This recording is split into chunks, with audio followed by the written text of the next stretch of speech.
Hello.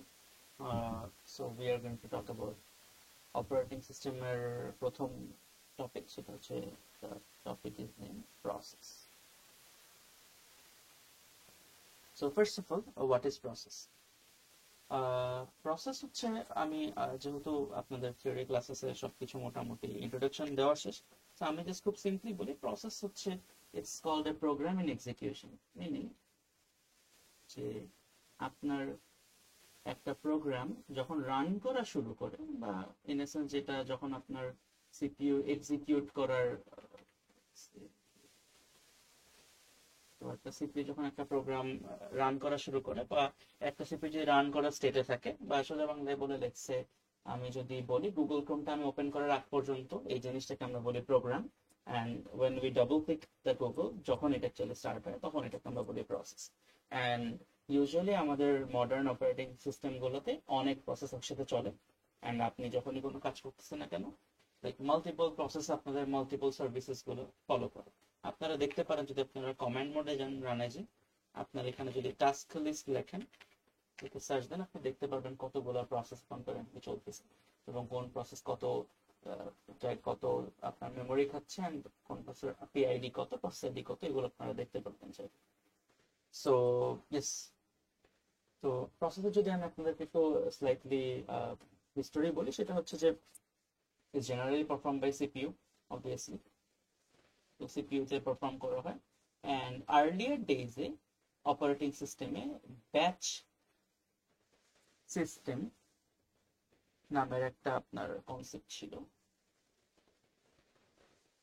যেটাতে ওরা বলতো এক একটা ইউনিট অফ ওয়ার্ককে বা বলতে পারেন যে প্রসেসর যে সিপিইউ যে কাজগুলো করে দিবে আপনাকে অপারেটিং সিস্টেম থেকে, সে এক একটা ইউনিট অফ ওয়ার্ককে তখন ব্যাচ সিস্টেমে জব বলতো। সো মাল্টিপল জবস করা ট্রাই করতো, একের পর এক জবস গুলো করে এক্সিকিউট করতো। অ্যান্ড এখনকার যে টাইম শেয়ারিং অপারেটিং সিস্টেম গুলো, মডার্ন ডে অপারেটিং সিস্টেম গুলো, এগুলোতে এই টার্মটা প্রসেস দিয়ে ইন্টারচেঞ্জ হয়ে যায়। ইন সাম কেসেস এটাকে টাস্কও বলে, এবং এটা কেন বলে এটা আমরা যখন ট্রেডিং করবো আমরা তখন বুঝাবো না, বাট জেনারেলাইজ টার্ম হচ্ছে এটাকে এখন টাস্কও বলে। তো জব বলেন বা টাস্ক বলেন বা প্রসেস বলেন, ইন্টারচেঞ্জেবলি আমরা আসলে এই ক্ষেত্রে ইউজ করতেছি ফর দ্য টাইম। আচ্ছা, সো যদি আপনাকে প্রসেসের বুকিশ ডেফিনিশনটা বলি, এটাকে বলে হচ্ছে the unit of work of the OS. Meaning একটা অপারেটিং সিস্টেমের ইউনিট অফ ওয়ার্কটাকেই ওরা বেসিক্যালি প্রসেস বলে। অ্যান্ড প্রসেসটা আসলে দেখতে কেমন হয় সেটা হচ্ছে অবভিয়াসলি আপনি যখন একটা কম্পিউটার একটা প্রোগ্রাম যেটা আপনি রান করেন না, প্রোগ্রাম ভার্সেস প্রসেস নামের একটা কনসেপ্ট আছে, আমি জাস্ট আপনাদেরকে খুব শর্টে বলি, এগুলো অলরেডি থিওরিতে কভার্ড। আপনার একটা প্রোগ্রাম হচ্ছে একটা প্রসেস যেটা এখনো ইনিশিয়েটেড হয়নি। সো একটা programme is technically not a process. Meaning in a sense একটা প্রোগ্রাম হচ্ছে একটা প্যাসিভ স্টেট। প্রোগ্রাম হচ্ছে একটা প্যাসিভ স্টেট যে হচ্ছে এখনো ইনিশিয়ালাইজ হয়নি। মিনিং ও জাস্ট লেটস সে আপনি ডিসকর্ড ওপেন করেননি, সো আপনার সামনে ডিসকর্ডের লোগোটা বসে আছে। সো ও তো ডেফিনেটলি কিছু ভ্যালুজ বা কিছু ডেটা নিয়ে ওপেন করে, রাইট? সো আপনার ডিসকর্ডটা ডাবল ক্লিক করার আগ পর্যন্ত অবভিয়াসলি ডিসকর্ডে ডাবল ক্লিক করে যে কাজটা শুরু হবে, তো ডিসকর্ডের ওই লোগোটা যে আপনি দেখতে পাইতেছেন, এই জিনিসটাকে টেকনিক্যালি আমরা বলতে পারি ইন এসেন্স একটা প্রোগ্রাম। মিনিং ওর আপনার কিছু বেস কোড আছে, আর সাথে হচ্ছে আপনার কিছু ডেটা আছে। It can be some initialised value, it can be some image data, যেমন ডিসকর্ডের লোগোটা দেখতে পারতেছেন। এই জিনিসপাতিগুলো আপনারা বলতে পারেন একটা program. The moment we double click it, সাথে সাথে কিন্তু আমার জিনিসটা সিপিইউ তে চলে আসে, আর আমরা আসলে ওই জিনিসটাকে রান করা শুরু করি। তো প্রোগ্রামকে আপনি যখনই রান করা শুরু করেন তখনই আমরা এটাকে প্রসেস করি। আর আপনার প্রসেস এবার প্রোগ্রামের মধ্যে again one of the fundamental differences যে আপনার programme is an passive state and the process is an active state, মানে সিপিইউতে অ্যাক্টিভলি রান করতেছে। এবং প্রোগ্রামের যদি আমি আপনাকে দেখাই, একটা প্রোগ্রাম বেসিক্যালি ওর এক্সিকিউটেবল কোড এবং ওই যে ডেটাগুলো আর কি ওর লাগে এই জিনিসটা নিয়ে ও আর কি প্রোগ্রামটা আপনার সামনে প্যাসিভলি বসে থাকে। whenever you double click it then এটা আপনার প্রসেস হিসেবে কম্পিউটারে লোড নেয় ও নেক্সট কাজগুলো করা শুরু করে। এটার এক্সাম্পল হচ্ছে লেটস সে আপনি আপনি ডিসকর্ড ওপেন করলো, আপনার ফ্রেন্ডও ডিসকর্ড ওপেন করলো। সো ডিসকর্ড ওপেন যখন করলেন, ওই প্রোগ্রামটা যখন ডবল ক্লিক করলেন, দুইজনের জন্য কিন্তু কাজটা সেম হলো। কিন্তু লেটস সে আপনি লগ ইন করলেন, ও লগ ইন করলো, আপনারও লগ ইন করার পর কি কাজটা ডিফারেন্ট না? কারণ আপনার সার্ভারগুলো আপনার সাইটে লগ ইন করবে, লেটস আপনার সার্ভার মাত্র 10টা এবং আমার সার্ভার লেটস 100টা। তো আমার এবং আপনার লগ ইন টাইমও ডিফারেন্ট হবে, মানে লোডিং টাইম ডিফারেন্ট হবে, এবং আপনার এবং আমার ইউআই দেখতে ডিফারেন্ট হতে পারে ডিপেন্ডিং অন কি থিম আমি ইউজ করতেছি এন্ড স্টাফ, রাইট? সো প্রোগ্রামটা যখনই when we boot it up into our CPU, মানে আমরা যখনই প্রোগ্রামটাকে রান করার ট্রাই করি, তখনই আমরা আসলে ওই প্রোগ্রামটাকে প্রসেস করি। অ্যান্ড এগেন আরেকটা আরেকটা প্যারাডাইম যেটা আমাদের জানা লাগবে, সেটা হচ্ছে আপনার একটা প্রোগ্রামের মাল্টিপল প্রসেসেস হইতে পারে। মিনিং আপনি যদি গুগল ক্রোমের এরকম 2 3 4টা ট্যাব খুলি, অলদো এগুলো সব গুগল ক্রোমেরই ট্যাব, মিনিং একটা প্রোগ্রামেরই অংশ, কিন্তু ওর কিন্তু 4টা ট্যাব এক একটা আলাদা আলাদা প্রসেস। সো যেমন আরেকটা এক্সাম্পল হতে পারে টেক্সট ফাইলের এক্সাম্পলটা, যে আপনি যদি টেক্সট ফাইল হচ্ছে একটা প্রোগ্রাম, যেটা আপনার টেক্সট এডিটর বলেন বা আপনাদের Microsoft if I am not wrong notepad নাম। তো ধরেন এটা হচ্ছে একটা প্রোগ্রাম, কিন্তু আপনি যদি 4টা টেক্সট ফাইল খুলেন, লেটস সে একটা আপনার অ্যাডভাইজিং এর টেক্সট ফাইল, এরকম ধরেন কয়েকটা টেক্সট ফাইল খুললেন, তো ডাবল ক্লিক করলেন, ওরা ঠিকই টেক্সট এডিটর ওপেন করলো 4বার, কিন্তু 4টা কিন্তু সেম জিনিস দেখাচ্ছে না, এক একটা এক এক রকম ভার্সন অফ ভ্যালু দেখাচ্ছে। সো তার মানে একটা সিমিলার প্রোগ্রামের মাল্টিপল প্রসেসেস থাকতে পারে, যেগুলো একটা সাথে আরেকটা নাও মিলতে পারে। সো এইগুলো হচ্ছে আপনার প্রোগ্রাম ভার্সেস প্রসেস বলতে পারেন।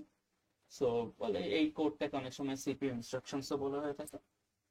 Like you can say this is the executable file. See, executable files. আচ্ছা, তো চলুন আমরা একটু দেখি হচ্ছে তাহলে প্রসেসটা দেখতে কেমন হয়। অবভিয়াসলি তার মানে আমি যখন ডিসকর্ডে ডাবল ক্লিক করলাম, সেটা লোড হলো, লোড হওয়ার পর আপনার লগ ইন ইনফো চাওয়ার পর আপনার অনেক ইনফরমেশন অ্যাড হবে, এই জিনিসপাতিগুলো তোকে হ্যান্ডেল করতে পারতে হবে রে।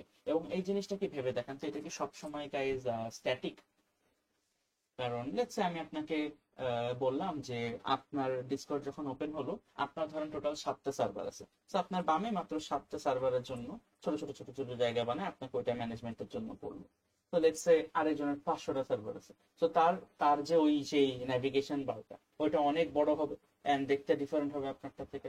সো এক একটা প্রসেসের মধ্যে আপনার কিছু ফিক্স ভ্যালু থাকবে, এরকম বিভিন্ন বিভিন্ন ভাবে প্রসেসের বিভিন্ন ভ্যালুস থাকে।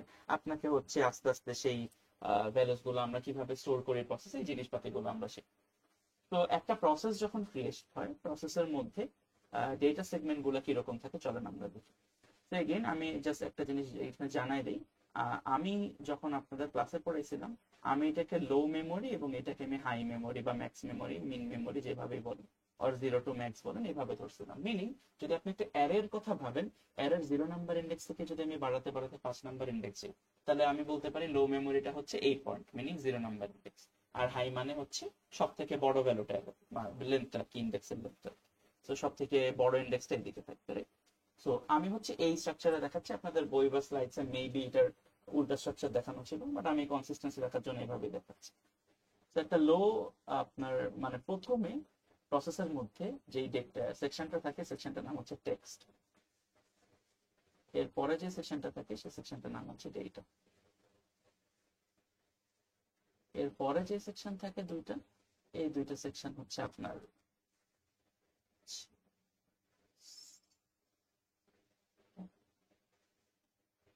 একটা হচ্ছে, এই দুইটা সেকশন আপনাদের জন্য ফিক্স থাকে, মিনিং এই দুইটা সেকশনের length through out the life cycle of the process change হয় না। মিনিং প্রসেসটা আপনি যখন সিপিইউতে ডাবল ক্লিক, সরি প্রসেসটা ওপেন করার জন্য যখন প্রোগ্রামটা ডাবল ক্লিক করলেন, করার পর যখন প্রসেসটা তৈরি হলো, এরপরে এই টেক্সট আর ডেটা সেকশনটা ওটার সাইজ ফিক্স থাকে, মিনিং এই দুইটার সাইজ চেঞ্জ হয় না। কিপ ইন মাইন্ড ভ্যালু কি চেঞ্জ হয় না? ওয়েল টেক্সটের মধ্যে তো আসলে কি থাকে চলেন আমরা এখন দেখি, তাহলে বুঝবেন। তো টেক্সটের মধ্যে থাকে, টেক্সটের মধ্যে আপনাদের থাকে হইতেছে ইনস্ট্রাকশন বা এক্সিকিউটেবল কোড। মিনিং আপনার আমরা একটু পরে যখন এক্সাম্পলস দেখবো তখন আরো ভালো করে বুঝবো। Instruction or executable codes, meaning যেই কোডটা রান করবেন বা যেই প্রোগ্রামটা রান করবেন, তার যে কোড পার্টটা, এক্সিকিউটেবল কোডটা, লেটস সে ফর লুপ চলতেছে, অমুক তমুক চলতেছে, ওই জিনিসটা থাকে টেক্সট সেকশন। আর ডেটা সেকশনে থাকে কি? ডেটা সেকশনে থাকে হচ্ছে আপনার গ্লোবাল ভ্যারিয়েবলস বা কনস্ট্যান্ট ভ্যালুস গুলো,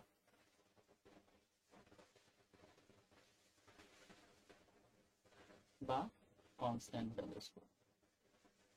এখন এর মধ্যে আবার দুইটা ডিফারেন্স আছে, একটা হচ্ছে ইনিশিয়ালাইজ, একটা হচ্ছে আনইনিশিয়ালাইজ। এই জিনিসটা একটু মাথায় রেখে, কারণ অনেক সময় ভ্যারিয়েবলের মধ্যে ভ্যালুগুলো ইনিশিয়ালাইজ থাকে, অনেক সময় আনইনিশিয়ালাইজ থাকতে পারে, রাইট? সো ইনিশিয়ালাইজড অনেক সময় থাকে, অনেক সময় আনইনিশিয়ালাইজ থাকে, এবং ওইটা দুইটা আপনার ডিফারেন্ট সেগমেন্টে ওরা স্টোর করে ডেটার মধ্যে। সো বলতে পারেন ইন এসেন্স প্রথম হাফে যদি আমি একটা ছোট একটা সাব পার্টিশন করতাম, আগে ইনিশিয়ালাইজ ডেটাগুলো এই পারে থাকে এবং আনইনিশিয়ালাইজ গুলো পরে থাকে।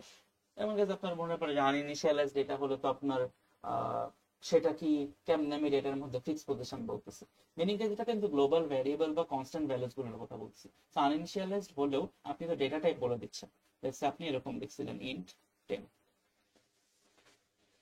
তো এখানে কিন্তু ডাইনামিক্যালি অ্যালোকেট করার কিছু নেই, আপনি জানেন একটা টেম্পের ইন্টের আসলে ইয়ে কতক্ষণ বা মানে লেন্থটা কত বা সাইজ কত। সো এই এই দুইটা সেকশন হচ্ছে এই কাজ করে। এরপর আসে হিপ আর তারপরে স্ট্যাক। হিপ কি কাজ করে চলেন দেখি। সো এসেনশিয়ালি হিপের মধ্যে যেটা থাকে সেটা হচ্ছে dynamically allocated memory. Dynamically allocated full লিখলাম না, অ্যালোকেটেড মেমোরি। এই জিনিসটার মানে কি? তো এটার মানে হচ্ছে যে আপনার প্রোগ্রামটা চলা অবস্থায় depending on your user inputs, depending on other multiple scenarios, আমার কিছু ডাইনামিক্যালি কিছু নতুন অ্যারে বানাইতে হইতে পারে, নতুন কিছু স্ট্রাকচার বানাইতে হইতে পারে। যেমন আমি আপনাকে এগেন যদি ডিসকর্ডের এক্সাম্পলটা দিই, যে লেটস সে প্রথম যে যখন ডিসকর্ড সফটওয়্যারটা যখন আপনি এবং আপনার ফ্রেন্ড দুজন যখন দুইটি ডাবল ক্লিক করলেন, সে একটা প্রসেস তৈরি হলো লেটস সে ডিসকর্ড নামে। সো আপনি ভাবেন আপনি যখন লগ ইন ইনফরমেশন দিলেন এবং আপনার ফ্রেন্ডরা লগ ইন ইনফরমেশন দিল, আপনার যদি এগেন 7টা চ্যানেল থাকে এবং আপনার ফ্রেন্ডের যদি 100টা চ্যানেলে বা 100টা সার্ভারে তারা জয়েন থাকে, তাহলে ভাবে দেখেন তো ওর জন্য কি ডাইনামিক্যালি লগ ইনটা হওয়ার পর যখন লগ ইন ইনফরমেশনটা রিট্রিভ হয়েছে, তারপর ওর জন্য 100টা চ্যানেলের জন্য আপনাকে ইউআই বানাতে হচ্ছে, আর আপনার জন্য 7টা চ্যানেলের ইউআই বানাতে হচ্ছে। এটা কি ডাইনামিক্যালি অ্যালোকেট করা লাগতেছে না প্রোগ্রামে? সো ডাইনামিক্যালি অ্যালোকেট করা লাগলে কোনো ভ্যালুগুলো এইটা হচ্ছে হিপে স্টোর থাকে, এবং স্ট্যাকের মধ্যে স্টোর থাকে হচ্ছে আপনার ফাংশন ভ্যারিয়েবলস গুলো। মিনিং আপনি যদি কোনো ফাংশন কল করেন, ফাংশন কল করলে ফাংশনের রিটার্ন অ্যাড্রেস আপনার জানা লাগে, যে ফাংশনটা কোথায় ব্যাক যাবে। ফাংশনের মধ্যে টেম্পোরারি ভ্যালুস, আর অনেক সময় আমরা লোকাল ভ্যালু বলি, লোকাল ভ্যালুস, তারপরে আপনার আর্গুমেন্টস বা সরি আর্গুমেন্টস বা প্যারামিটার, মানে একটা ফাংশন কল করলে আপনার যে বেসিক ইনফরমেশন গুলো লাগে সেগুলো হচ্ছে স্ট্যাকে থাকে। এখন কথা হচ্ছে যে আমি প্রথমে বললাম যে এখানে টেক্সট আর ডেটা এই দুইটা আমাদের জন্য মোরাললেস ফিক্সড, মিনিং এই দুইটা উইথ টাইম চেঞ্জ হয় না। কিন্তু the word in itself dynamically allocated এর মানেই তো ডেফিনেটলি হিপটার মধ্যে চেঞ্জ আসতে পারবে। তো মাথায় রাখবেন হিপ অ্যান্ড স্ট্যাক দোনোটাই it can shrink or it can expand. মানে ওরা শুরুতে এরকম একটা পজিশনে থাকে, ধরেন স্ট্যাকটা শুরুতে এতখানি ছিল এন্ড হিপটাও শুরুতে এতখানি ছিল। তো ওরা সময়ের সাথে সাথে যখনই কোড রান করবে, নিচের এক্সিকিউটেবল ফাইলগুলো রান করবে, সো তার আস্তে আস্তে ওটারও আপনার শ্রিঙ্ক বা গ্রো করতে পারে। সিমিলারলি স্ট্যাকও অনেক ফাংশন করলে স্ট্যাক বড় হতে থাকবে। কিন্তু মাথায় রাখবেন একটা স্ট্যাক, এই স্ট্যাকটা কিন্তু আপনাদের 220 ডেটা স্ট্রাকচারের স্ট্যাকটাই। সো যখনই আপনার ফাংশন কলটা শেষ হয়ে যায়, স্ট্যাক থেকে কিন্তু এই পার্টিকুলার ভ্যালুস বা হচ্ছে অ্যাড্রেস স্পেসটা বা ওর যে ইনফরমেশন গুলো এগুলো কিন্তু ওরা পপ করে ফেলে। আর এই যে হিপটা, এই হিপ কিন্তু আবার আপনাদের 220 ডেটা স্ট্রাকচারে যে আপনারা হিপ করছেন which is বাইনারি হিপ বা হিপ ট্রি, এটা কিন্তু সেইটা না। জাস্ট আমি একটু জানাই রাখলাম, এটা মাথায় রেখেন। এটা হচ্ছে ডাইনামিক্যালি অ্যালোকেট করার জন্য আমরা আর কি ইউজ করি। সো এখানে কিছু জিনিস আপনাদের জানতে হবে। প্রথম যেটা জানতে হবে সেটা হচ্ছে অবভিয়াসলি আমরা হিপ আর স্ট্যাক কেন এইটার এই স্টার্টিং পয়েন্ট এইখান থেকে দিছি এবং এটা আমরা এইখান থেকে এইদিকে বড় করতেছি। মিনিং আমরা কেন এরকম লিখি না, যে কেন এরকম দিলাম না, হিপ এখানে দিলাম, এখান থেকে স্ট্যাক শুরু করলাম। কেন হিপ শুরু করছি ডান কোনায় আর স্ট্যাক শুরু করছি একদম, সরি, হিপ শুরু করছি উপরে এবং স্ট্যাক শুরু করছি নিচে। দ্য রিজন বিং এই দুইটাই যদি এক্সপ্যান্ড বা শ্রিঙ্ক করতে পারে, সেই ক্ষেত্রে আপনাকে কি ডেফিনেটলি দুইটার মধ্যে একটা গ্যাপ রাখতে হবে না, যাতে এইটা এক্সপ্যান্ড করতে করতে একটা পয়েন্ট পর্যন্ত প্লিজ আসলে এইটার সাথে ওভারল্যাপ না করে। মনে রাখবেন এটা অপারেটিং সিস্টেমের দায়িত্ব যে হিপ যেন বড় হতে হতে স্ট্যাককে ওভারল্যাপ না করে এবং স্ট্যাক যেন বড় হতে হতে হিপকে ওভারল্যাপ না করে। কারণ যদি দুইটা ওভারল্যাপ হয়ে যায় তাহলে কিন্তু আপনার মেমোরি করাপ্টেড হয়ে যাবে। সেই কাজটা টেকনিক্যালি আপনাদের বলতে পারেন অপারেটিং সিস্টেমের ব্যাকএন্ডে করে, জাস্ট আমি আপনাদেরকে জানাই রাখলাম। আচ্ছা, তো এই যে আমি যে জিনিসটা আঁকলাম এটার নামটা কি? এটাকে আমরা বলি মেমোরি লেআউট।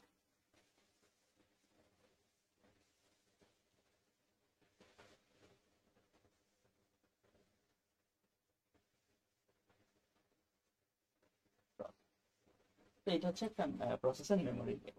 তো চলেন আমরা একটু দেখি যে অ্যাকচুয়ালি কোডের কোন পার্টটা কোথায় কিভাবে অ্যাড থাকে, এই জিনিসগুলো আপনাদের আমরা একটা ডেমনস্ট্রেশন দেখে। এগেন গাইস আমি বই থেকে পেজ এসএস তুলে স্ক্রিনশটস তুলে রাখছিলাম কিছু, তো আমি একটু খেয়াল করে দেখেন এখানে আমরা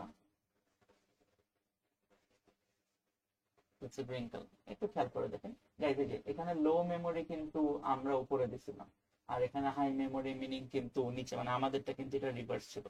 সো জাস্ট একটু ওইটা মাথায় রেখে আপনারা একটু যদি দেখেন, সো খেয়াল করেন যে কোথায় আসলে কি স্টোর হইতেছে। সো এই যে দেখেন, খেয়াল করেন এই যে টেক্সট, এর মধ্যে অ্যাকচুয়ালি কোড গুলা পুরাটা স্টোর হবে, মিনিং এই পুরাই কোড ইনস্ট্রাকশন বা এক্সিকিউটেবল ইনস্ট্রাকশন পুরাটা টেক্সটে স্টোর হবে।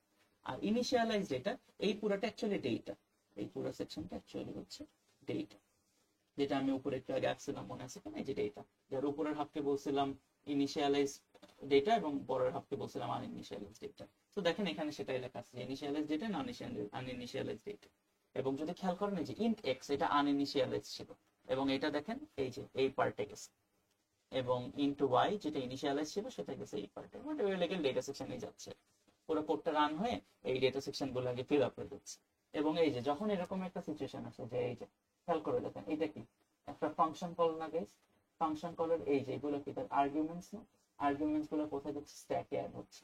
আপনি যদি আমার স্ট্রাকচারটা ফলো করতেন তাহলে এই যে লাস্টে অ্যাড হতো, but you understand the gist, যে স্ট্যাকে অ্যাড হচ্ছে, এবং এই যে পুরোটা হচ্ছে স্ট্যাকের কারেন্ট স্পেস এতখানিক নিয়ে রাখছে, এবং স্ট্যাক কারেন্ট এতখানিক পর্যন্ত গ্রো করতে পারবে, হিপও এতখানিক জায়গা নিয়ে আসে, ও এতখানিক গ্রো করতে পারবে।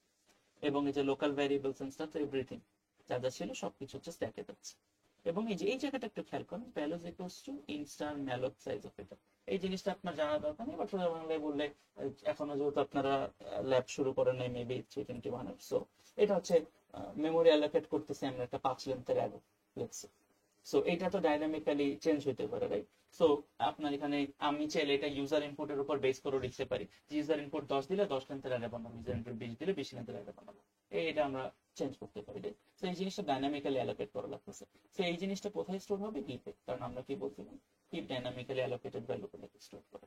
সো কোডের কোন সেগমেন্টটা কোথায় স্টোর হবে এভরিথিং দেখেন এখানে ভালো করে বোঝানো আছে।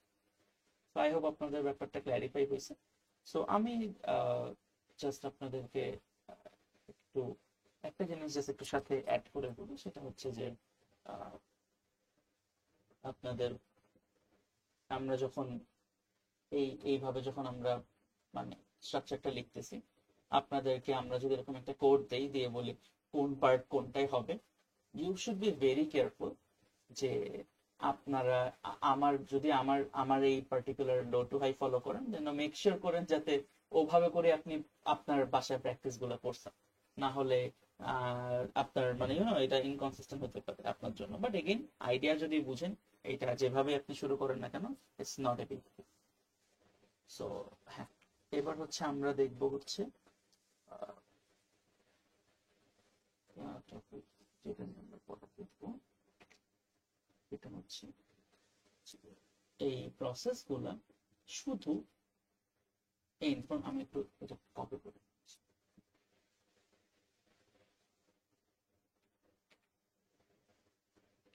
সো একটু কপি করে আসছি, ঠিক আছে প্রসেসটা। সো আমরা প্রসেসের ছবিটা একটু কপি করে নিয়ে আসছি এখানে। সো একটা প্রসেসের এই ইনফরমেশন গুলো থাকাই কি আপনার এনশিওর করতে পারে কিনা যে প্রসেসটা ঠিক মতো রান করবে কম্পিউটারে। চলুন আমরা একটু দেখি এক্সাম্পলটা একটু দেখি, যে লেটস সে আপনার কম্পিউটারে যখনই আপনি কম্পিউটারের প্রসেসগুলো ওপেন করবেন, ওর ইমিডিয়েট প্রথম কাজ হবে ডাবল ক্লিক করলেই প্রসেসটা ক্রিয়েট হয়ে সেটা হচ্ছে আপনার র্যামে চলে যাবে, কারণ সিপিইউ হচ্ছে র্যাম থেকে আপনার ডেটাগুলোকে এক্সট্রাক্ট করে সে নিজে কাজগুলো করে। এসেনশিয়ালি আগে প্রসেসটা আপনার হার্ড ড্রাইভ বা এসএসডি থেকে র্যামে যাবে, এবং র্যাম থেকে এটা সিপিইউ তে আসবে, এবং সিপিইউ হচ্ছে তার শিডিউলিং অনুযায়ী সে যখনই র্যাম থেকে যে প্রসেসকে নিয়ে কাজ করতে পারবে সেটা নিয়ে ওই সব শিডিউলিং ইনস্ট্রাকশন একটু পড়ে। সো লেটস সে এটা হচ্ছে একটা র্যামের একটা বিশাল পার্ট, ঠিক আছে, একটা র্যাম র্যামের একটা পার্টিকুলার একটা পোর্শনকে আমি ফ্রিজ করে দেখাচ্ছি। তো এটা ধরেন র্যামের বিশাল পার্ট। এখন ধরেন এমন একটা সিচুয়েশন হলো যে আপনার দুইটা প্রসেস আছে, ঠিক আছে? তো দুইটা প্রসেস আছে এবং let's say this is the process 1, যে ধরেন এতখানি জায়গা নিয়ে থাকে।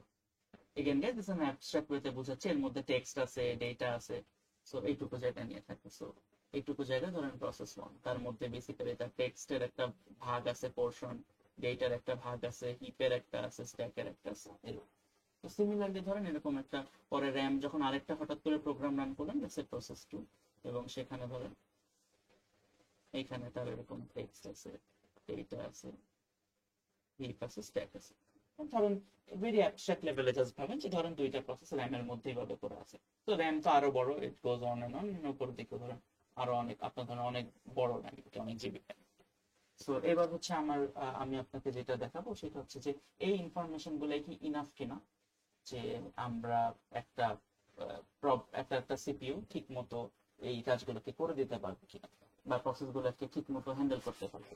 এখন কথা হচ্ছে যে আমরা মডার্ন ডে যে অপারেটিং সিস্টেম ইউজ করি, বা মডার্ন ডে যেই পিসি গুলাই ইউজ করি না কেন, বা সিপিইউ গুলো আমরা ইউজ করি কেন, এইগুলা অনেক ফাস্ট প্রথম।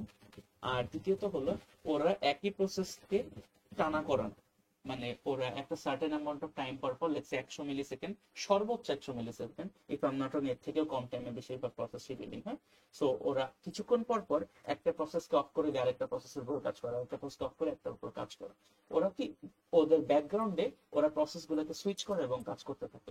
সবসময় এক প্রসেসে এক মাথা থেকে এক মাথা রান করবে তেমন না। কারণ যদি এটাই হতো তাহলে আপনি যদি মেল লিখতেন, মেলের যখন 2 তে আপনি মেল লেখা শুরু করতেন, তখন আপনার বাকি সব পিসি হ্যাং হয়ে থাকতো, আপনার 2 তে লেখা শেষ করে এন্টার দিতে হইতো, তারপর আপনার পরের কাজ হতো। আপনি লেটস মেসেজ দিচ্ছেন, মেসেজ দেওয়া অবস্থায় আপনি নোটিফিকেশন পাচ্ছেন, তো একটা প্রসেস চলা অবস্থা আরো প্রসেসের কোনো না কোনো কাজ কিন্তু আপনি ইন্টারঅ্যাক্ট করতে পারতেছেন।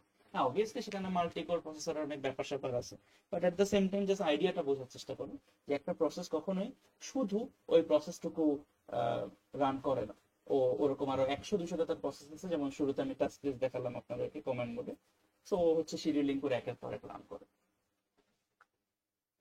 তো চলেন আমরা একটু দেখি যে ধরেন আমার কাছে লেটস সে এরকম দুইটা প্রসেস আছে, একটা ধরেন ইনডেক্স ইকুয়ালস টু 10, একটা এক্সিকিউটেবল কোড আমি রান করতেছি, যেটা রান করলে এটা প্রসেস হিসেবে কনভার্ট হয়ে যাবে। সো ধরেন আমরা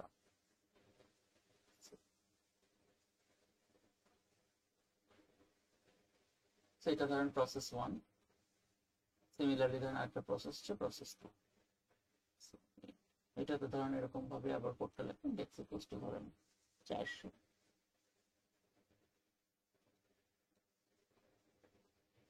ধরেন 100, আর এগেইন ধরেন x equals to x plus 1। So এখন লেটস সে এই কম্পিউটারটা যখন প্রসেসগুলো রান করবে সেটা সিপিইউ তে রান করবে।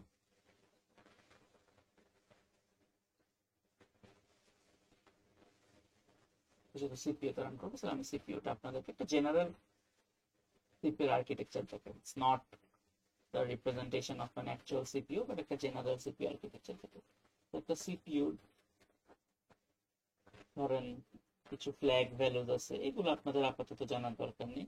কিছু জেনারেল পারপাস রেজিস্টার আছে, তো চারটা লেটস আমার কাছে জেনারেল পারপাস রেজিস্টার আছে। এটার নাম দিলাম ধরেন R0, R1, R2, R3। যদি 260 করে থাকেন জানেন রেজিস্টারের মধ্যে আমরা ডেটা স্টোর করি বেসিক্যালি।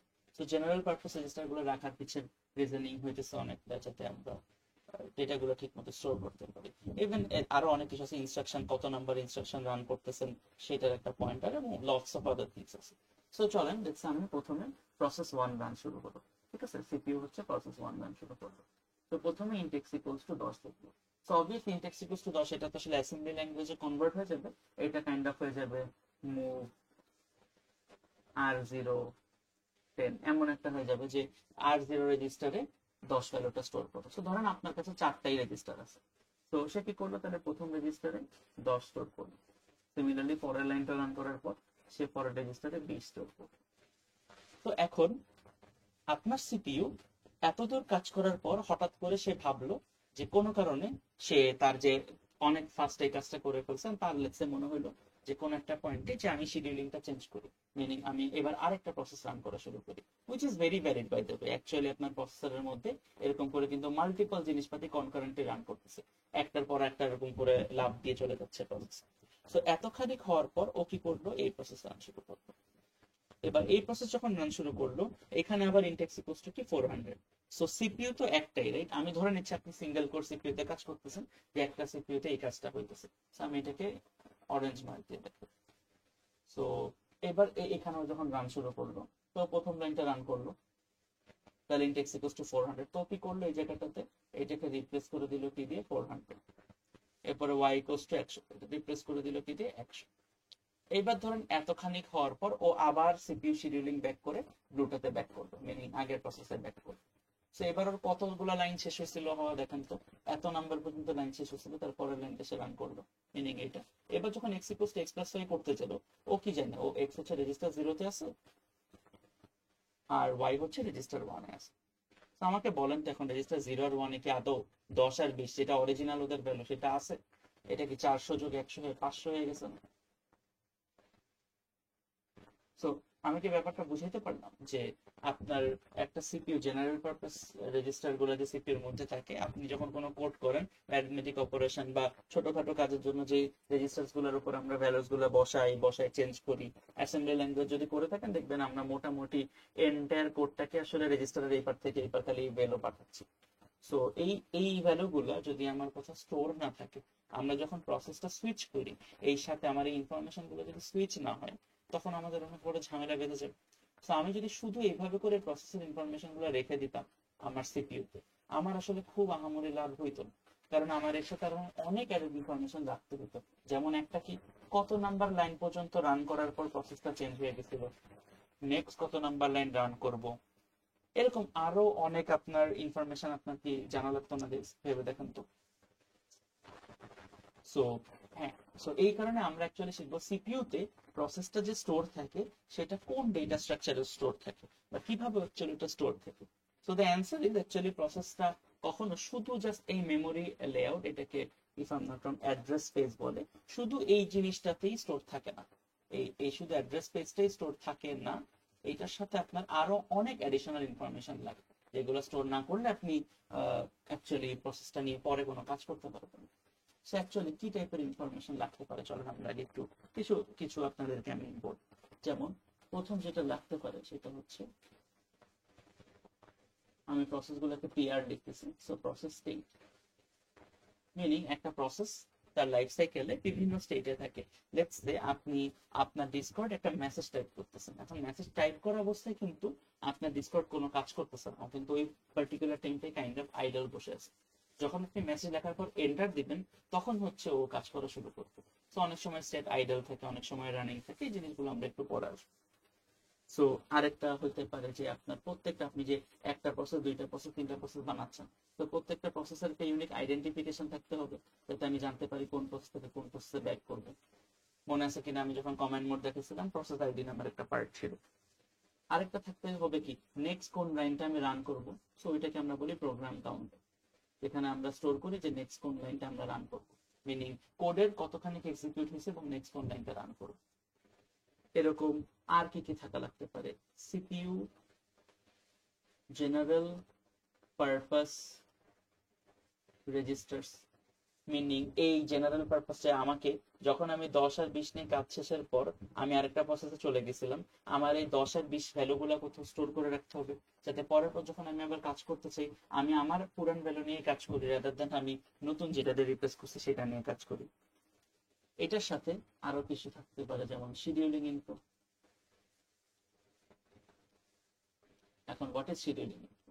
তো শিডিউলিং ইনফরমেশন মানে আপনি একটা প্রসেসকে কতখানি প্রায়োরিটি দিচ্ছেন, যে এই প্রসেসটাকে ইমিডিয়েটলি রান করতে হবে এমন কিনা, বা এই প্রসেসটা আপনি 100টা 200টা প্রসেস রান হচ্ছে, কোন প্রসেসের পর কোনটা রান হবে, এর জন্য তো ডেফিনেটলি আপনাকে শিডিউলিং কিউ মেনটেন করতে হবে। সো এই যে শিডিউলিং কিউটা আপনারা মেনটেন করবেন, ওই শিডিউলিং কিউ এর পয়েন্টার, যে কোথায় শিডিউলিং কিউ এর আপনার ডেটা স্ট্রাকচারটা অপারেটিং সিস্টেমে স্টোর করা, এই জিনিসটা আমরা একটু পরে আর একটু ডিটেলসে কথা বলবো। আরেকটা কি লাগবে ভেবে দেখেন তো, আরেকটা জিনিস, আরেকটা ইম্পর্টেন্ট পার্ট আপনাদের, memory range. or memory limit.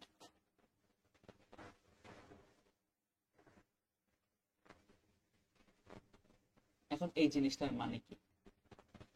এটা মানে হচ্ছে এখানে দুইটা ভ্যালু স্টোর থাকতে হবে, একটা হচ্ছে মিন, একটা হচ্ছে ম্যাক্স।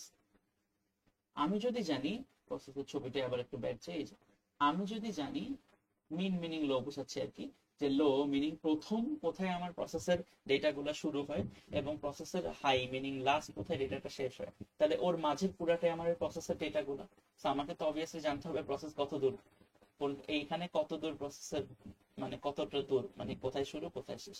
তো আমি যদি লোয়ার হাই বা মিন বা ম্যাক্স পয়েন্টার গুলো জাস্ট যদি স্টোর করি, তাহলে আমার হয়ে যাচ্ছে এই কাজটা। এটার সাথে আরো অনেক কিছু স্টোর হয়ে পাই, তবে আইও ইনফরমেশন, যে একটা প্রসেস কোন ইনপুট আউটপুট ডিভাইসের সাথে কানেক্টেড বা কাজ করতে পারবে, এরকম আরো অনেক কিছু অ্যাড হয়। বাট এই স্ট্রাকচার গুলো আমার লাগতে পারে না, ভেবে দেখো। সো এই পুরো এন্টায়ার, নট জাস্ট আপনার প্রসেসটার, just not just this part, not just like this thing, not just this thing, আপনার এর সাথে আরো অনেক অ্যাডেড ইনফরমেশন লাগবে।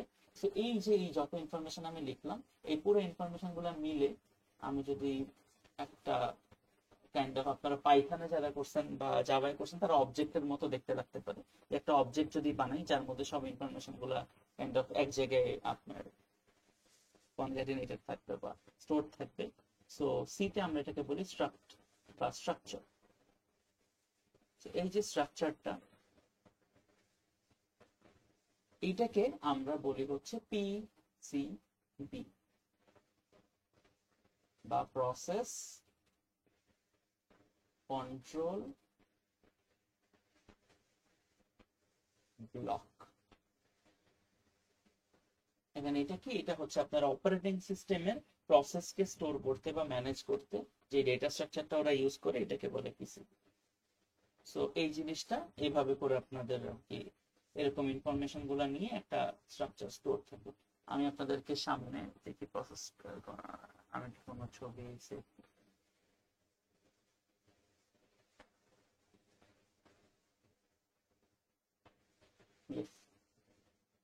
তো আমি একটা ছবি আপনাদেরকে একটু দেখাই। তো এটা হচ্ছে বইয়ের একটা পেজ থেকে আমি আর কি তুলে আনছি। যদি খেয়াল করে দেখেন, এই যে process presentation representation in Linux. So এটা হচ্ছে লিনাক্স সিস্টেমে পিসিবি গুলা দেখতে কেমন থাকে। সো আপনার যদি খেয়াল করেন, এই যে এই ইনফরমেশন গুলো হচ্ছে ওরা রাখে, struct state, process state, scheduling information, যেটা বললাম শিডিউলিং এর পয়েন্টার গুলা, আপনার টাস্ক স্ট্রাক্ট, প্যারেন্ট, এটা হচ্ছে প্রসেসের আবার একটা ব্যাপার আছে, একটা প্রসেস থেকে আপনি আরো প্রসেস ক্রিয়েট করতে পারবেন, যেটাতে আমরা একটু পরে যাব। সো কোন প্যারেন্ট প্রসেস আছে এবং তার চাইল্ড প্রসেস কে, এবং ফাইল স্ট্রাক্ট, মানে সে কি কি ওপেন ফাইল তার মধ্যে এক্সিস্ট করে, এবং এমএম হচ্ছে মেমোরি স্ট্রাকচার, যে অ্যাড্রেস স্পেস যেটাকে আমরা বললাম, মিনিং এই এই এই এই এই পার্টটা আর কি। এখন আপনার মনে হইতে পারে যে এই যে আমি পিসিবি এর কাজ বা বলতেছি, এখানে অ্যাকচুয়ালি প্রসেসের এই ইনফরমেশন গুলো কই আছে? এই ইনফরমেশন গুলো কিন্তু এই যে মেমোরি লিমিট বা মেমোরির মধ্যে আছে, আর এখানে আছে। কারণ আপনি যদি স্টার্টিং পয়েন্ট আর এন্ডিং পয়েন্ট জানেন, তা আপনি তো ভিতরে তো সেগমেন্টেশন তো আপনার করা আছে, তো আপনি তো এরবার ভিতরের কাজগুলো করতে পারবেন রিগার্ডলেস। তো অ্যাকচুয়ালি এবার আমি আপনাদেরকে একটু জাস্ট বলি যে এগুলো কম্পিউটারের মধ্যে অ্যাকচুয়ালি স্টোরটা থাকে কেমন, বা অপারেটিং সিস্টেমে স্টোর থাকে কেমন। So each PCB is like a block, right? বলতে পারি না একটা পিসিবি অবজেক্ট। সো ধরেন পিসিবি 1, যেটা হচ্ছে প্রসেস 1 এর পুরো এন্টায়ার স্ট্রাকচারটাকে স্টোর করে। ধরেন আরেকটা প্রসেস আছে যেটার নাম দিলাম আমি পিসিবি, সিমিলারলি আরেকটা আছে ধরেন নাম দিলাম পিসিবি।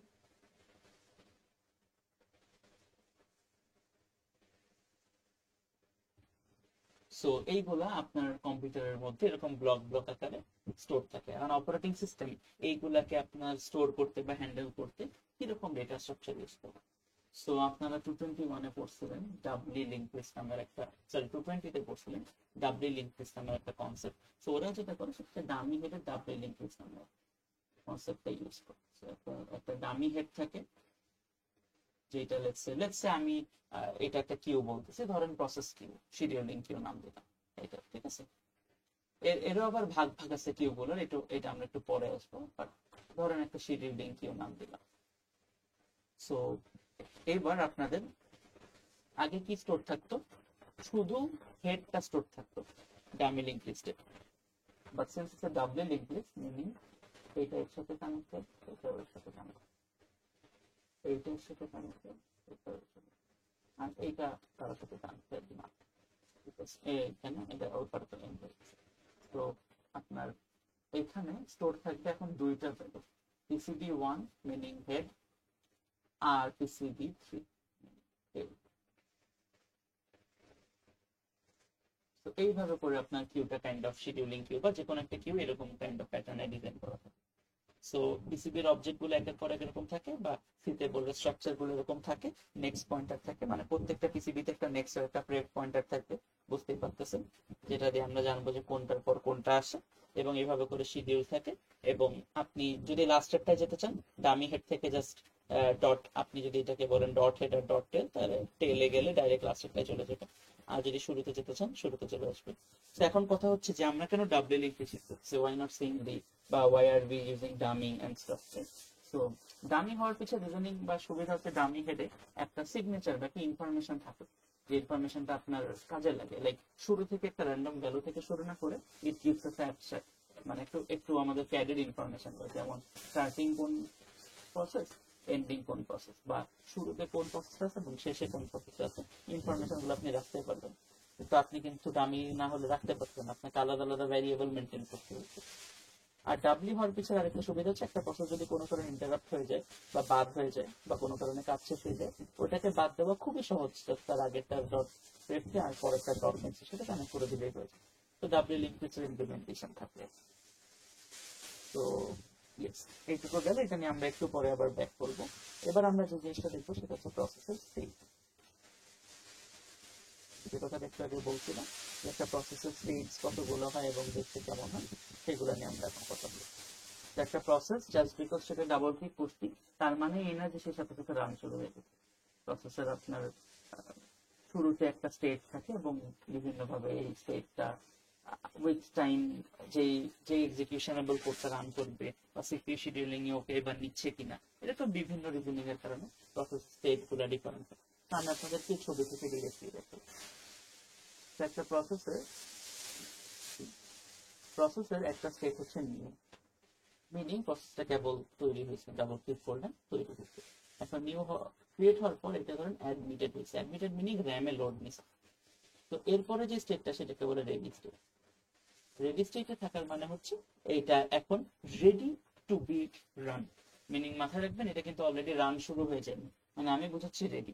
একটা জিনিস মাথায় রাখবেন, একটা প্রসেস লাইফ সাইকেল, এটাকে যদি একটা প্রসেস লাইফ সাইকেল বলেন, একটা প্রসেস লাইফ সাইকেলে প্রসেস কখনোই ডিরেক্টলি রান করতে পারে না। প্রসেসকে প্রত্যেকবার আগে রেডি হওয়া লাগবে, রেডি হওয়ার পর সিপিইউ ডিসাইড করবে রেডি কিউ এর মধ্যে থেকে বা রেডি যারা আছে তাদের মধ্যে থেকে কাকে সে রান করবে। সো রেডি হওয়ার মানে রান হবে সেটা না। সো এই যে দেখেন যে রেডি, রেডি হওয়ার পর শিডিউলার ডিসপ্যাচ হচ্ছে, মিনিং সিপিইউ ওই রেডি কিউ থেকে, সিপিইউ রেডি কিউ থেকে এই জিনিসটাকে সিপিইউ তে উঠাই নিয়ে আসলো, মিনিং ওই এবার এই প্রসেসটাকে রান করা শুরু করলো। সো এবার ওর যে স্টেটটা হলো এটাকে আমরা বলি রানিং স্টেট। এবার রানিং স্টেট থাকা অবস্থায় কি কি হতে পারে, লেটস একটা প্রসেস রান করতেছে, রান করার অবস্থায় হঠাৎ করে একটা আইও ইভেন্ট লাগতে পারে না, যার কারণে ওয়েট করবেন, ধরেন আপনি একটা ইনপুট দিবেন, ইনপুটের কারণে ওয়েট করবেন, সেটা নাকি সিপিইউ বসে থাকবে না, সে একটা প্রসেস নিয়ে কাজ শুরু করবে। তো যদি একটা এরকম আইও টাইমের জন্য বা আইও ইভেন্ট বা অন্যান্য কোনো একটা রিজন এটা যদি ওয়েট করা লাগে, তখনও কি করে রানিং থেকে সাথে সাথে এটাকে ওয়েটিং স্টেটে পাঠাই দিয়ে অন্য একটা প্রসেস রান করা শুরু করে। আর যখন আই ইভেন্টটা শেষ হয়ে যায় ও কিন্তু রান শুরু হয়ে যায় না, ও কি করে যেটা আমি বললাম, ও আবার রেডিতে ব্যাকছে এবং রেডি হয়ে বসে থাকে, আবার প্রসেসর যখন সময় পায় তখন হচ্ছে ওকে আবার ডিসপ্যাচ করে রান করে। এন্ড আরেকটা আছে ইন্টারাপ্ট, কোনো কারণে যদি প্রসেসটা ইন্টারাপ্টেড হয়, আপনি যদি কোনো কারণে প্রসেসটাকে অ্যাব্রাপ্টলি থামায় দেন বা ইন্টারাপ্ট করেন, সেরকম কারণে ইন্টারাপশন পেলেও সে আবার ব্যাক করে রেডিতে যে বসে থাকে, ওয়েট করে যে কখন আপনাকে আবার অ্যাড করে দেবে বা কখন সিপিইউতে এটাকে কাজ করানো যাবে। এবং যখন অ্যাকচুয়ালি কাজ শেষ হয়ে যায় কমপ্লিশনের পর এক্সিট ফ্লো থেকে সেটা আমি এটা করছি। তো এটা হচ্ছে প্রসেস স্টেজ গুলা এবং কোন স্টেজটা কিভাবে কাজ করে। সো এবার আমরা দেখবো হচ্ছে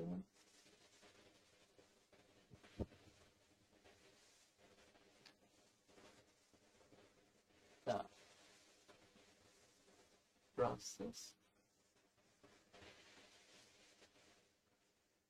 সুইচিং, এই ওয়ার্ডটার মানে কি এন্ড কি, চলেন আমরা একটু, সেটা হচ্ছে যে প্রসেসটা যখন আমরা সুইচ করতেছি, আমরা যখন বললাম যে এটা রানিং থেকে রেডিতে গেলে অন্য কোনো একটা প্রসেস রানিং শুরু হলো, বা এখান থেকে যদি দেখেন যে এই প্রসেসটা এখন লেটসে রান করতেছে, এর পরের বার ধরেন এইটা রান করবে, এর পরের বার ধরেন এইটা রান করবে, বা কোনটার পর কোনটা রান করবে। সো পিসিবি স্ট্রাকচারটা থাকে আপনার সুবিধা কি হলো, কারণ আপনি একটা প্রসেসের রান শেষ হওয়ার পর বা মাঝখানে থামা অবস্থায় ওই পিসিবি ব্লকেই ওর সব ইনফরমেশন গুলো আপডেট হইতে থাকে, ওর প্রোগ্রাম কাউন্টার আপডেট হইতে থাকে, সবকিছু এক করে আপডেট হইতে থাকে, যে এই যে প্রোগ্রাম কাউন্টার নেক্সট ইনস্ট্রাকশন। তো ধরেন 3টা লাইন রান হয়েছে, তাহলে প্রোগ্রাম কাউন্টার 4 নাম্বার লাইনে বসে থাকে। সো এরকম করে আর কি ও আপনার একটা রেকর্ড পর্যন্ত স্টোর করে রাখে, যাতে পরের বার যখন ও আবার ওই প্রসেসটাকে কোনো কারণে রান করা লাগে, ওই পয়েন্ট থেকে সে রান করতে পারে, তার জন্য আবার শুরু থেকে রান্না করা লাগে। সো এই যে আমি যে কোনো একটা পয়েন্টে একটা প্রসেসকে রান করার 4 বা 5 লাইন পর ওই প্রসেসটাকে সরাই দিয়ে আরেকটা প্রসেস রান করলাম, সো তাহলে কি আমার এই পুরাটা পিসিবি ব্লকটাকে সেভ করে রাখতে হবে না? মিনিং সবকিছু আপডেট, ওই 4 নাম্বার লাইন নেক্সট রান করবো, তো 3 নাম্বার লাইন পর্যন্ত জেনারেল পারপাস রেজিস্টারে যা যা স্টোর ছিল সেইগুলো, প্রায়োরিটি কিউ এর কোন পয়েন্টে আমি ছিলাম, মেমোরি লিমিট কত এখন কারেন্টলি, মানে হিপ তো এক্সপ্যান্ড হয়েছে, স্ট্যাকও এক্সপ্যান্ড হয়েছে, সো এইগুলো এক্সপ্যান্ড হওয়ার পর এখন কারেন্টলি মেমোরি লিমিট কত, প্রসেসের আইডিটা কত, এই পুরো জিনিসটা আমার স্টোর করে রাখতে হবে, যাতে ওই রেকর্ডটা স্টোর থাকে, যাতে পরের বার যখন আবার প্রসেসটাকে আমি সিপিইউতে রান করে, তখন যখন আবার যখন এটা আর কি রান হবে, তখন যেন ওই সেই ইনফরমেশন গুলো সহ রান হতে পারে। সো এই পার্টটা তাহলে আসলে আমরা কি করতেছি ভাবেন তো, যে আমরা একটা প্রসেসকে একটা পয়েন্ট পর্যন্ত রান করার পর এখানে থামায় দিয়ে এই পুরো এন্টায়ার পিসিবি ব্লকটাকে সরাই দিয়ে সিপিইউতে আরেকটা প্রসেস এরকম রান করতেছি, তার এরকম কিছু একটা পয়েন্ট পর্যন্ত করার পর সরাই দিয়ে রান করতেছি। তো আমরা কিন্তু শুধু প্রসেসের ডেটাগুলাকে আপনার সরাচ্ছি সিপিইউ থেকে, আমরা এন্টায়ার পিসিবি ব্লকটাকে সরাচ্ছি, যাতে পুরো এন্টায়ার রেকর্ডটা কি আমার কাছে কোথাও সেভ। এই যে বেসিক আইডিয়াটা, এটাকে হচ্ছে আমরা বলি কনটেক্সট সুইচিং। সো একটা প্রসেসের the process of switching a process in the operating system, এই আইডিয়াটাকে আমরা বলি কনটেক্সট সুইচ। এবং কনটেক্সট সুইচিং এই জিনিসটা কিভাবে কাজ করে, সেটা হচ্ছে পুরো পিসিবি ব্লকটাকে আপনি একটা কনটেক্সট হিসেবে ধরতে পারেন, সেইটাকে সরাই দিয়ে আরেকটা কনটেক্সটকে আমি এনে লোড করে কাজ করবো। তো কনটেক্সট ওয়ার্ডটার মানে আপনারা বুঝেন যে ওই ওই মোমেন্ট পর্যন্ত সব ইনফরমেশন গুলো সহই আপনার যদি একটা এন্টিটি ধরেন, তাহলে তাকে একটা কনটেক্সট বলে। এবং এই কনটেক্সট সুইচিং মাথায় রাখবেন হচ্ছে একটা pure overhead. What is pure overhead মানে এই পুরা কাজটা আপনার ওই মোমেন্টটুকু, যে মোমেন্টটাতে কনটেক্সট সুইচ হয়েছে, এই যে এই যে এইটুকু কনটেক্সট, এই পুরোটা কনটেক্সট সুইচে র্যামে গেল ব্যাক, এবং র্যাম থেকে একটা প্রসেসর এসে আবার এখানে সিপিইউতে ঢুকলো, এই পুরো এন্টার যে প্রসেসটা, এই প্রসেসটা একটা পিওর ওভারহেড, মিনিং এই টাইমে সিপিইউ কোনো কাজ করে না, ওই টাইমটা সিপিইউ আইডল বসে থাকে। সো এই জিনিসটা যত কমবে আপনাদের সিপিইউর পারফরম্যান্স গেইন তত বাড়বে। আমি একটু চেক করে দেখি আমার কি কোনো কনটেক্সট সুইচিং এর কোনো ছবি সেভ করেছে। এই যে যদি খেয়াল করেন দেখেন, এখানে যদি খেয়াল করেন এই যে এখান থেকে প্রসেস P0 এবং প্রসেস P1 দুইটা প্রসেস, তো প্রসেস এক্সিকিউটিং শুরু হইলো, এই পয়েন্টে যে ইন্টারাপ্ট খাইছে মিনিং প্রসেসটা সুইচ হয়ে যাবে।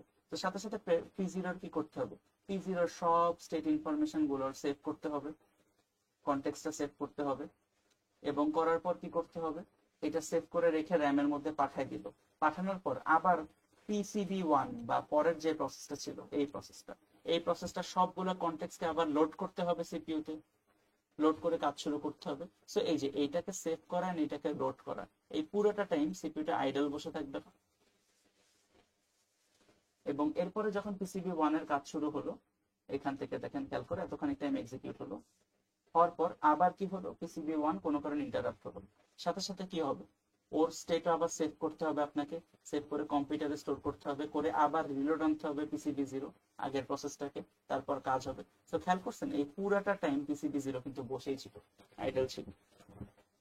সো এই যে পার্টিকুলার আইডিয়াটা যে আমরা একটা পর একটা সুইচ করতেছি, এটাকে কনটেক্সট সুইচ বলে। এবং context switching is a pure overhead, কারণ যে টাইমে কনটেক্সট সুইচটা হয় এইটুকু একটা কনটেক্সট সুইচ, এইটুকু একটা কনটেক্সট সুইচ, ওই টাইমটা প্রসেসটা লিটারালি পুরোটা টাইম, প্রসেসরটা বা সিপিইউটা পুরোটা টাইম আইডিয়ালি বসে থাকে। সো এটার জন্য আবার এটাকে ফাস্ট করার জন্য অনেক রকম আইডিয়া আছে, এমন যে নাই তা না।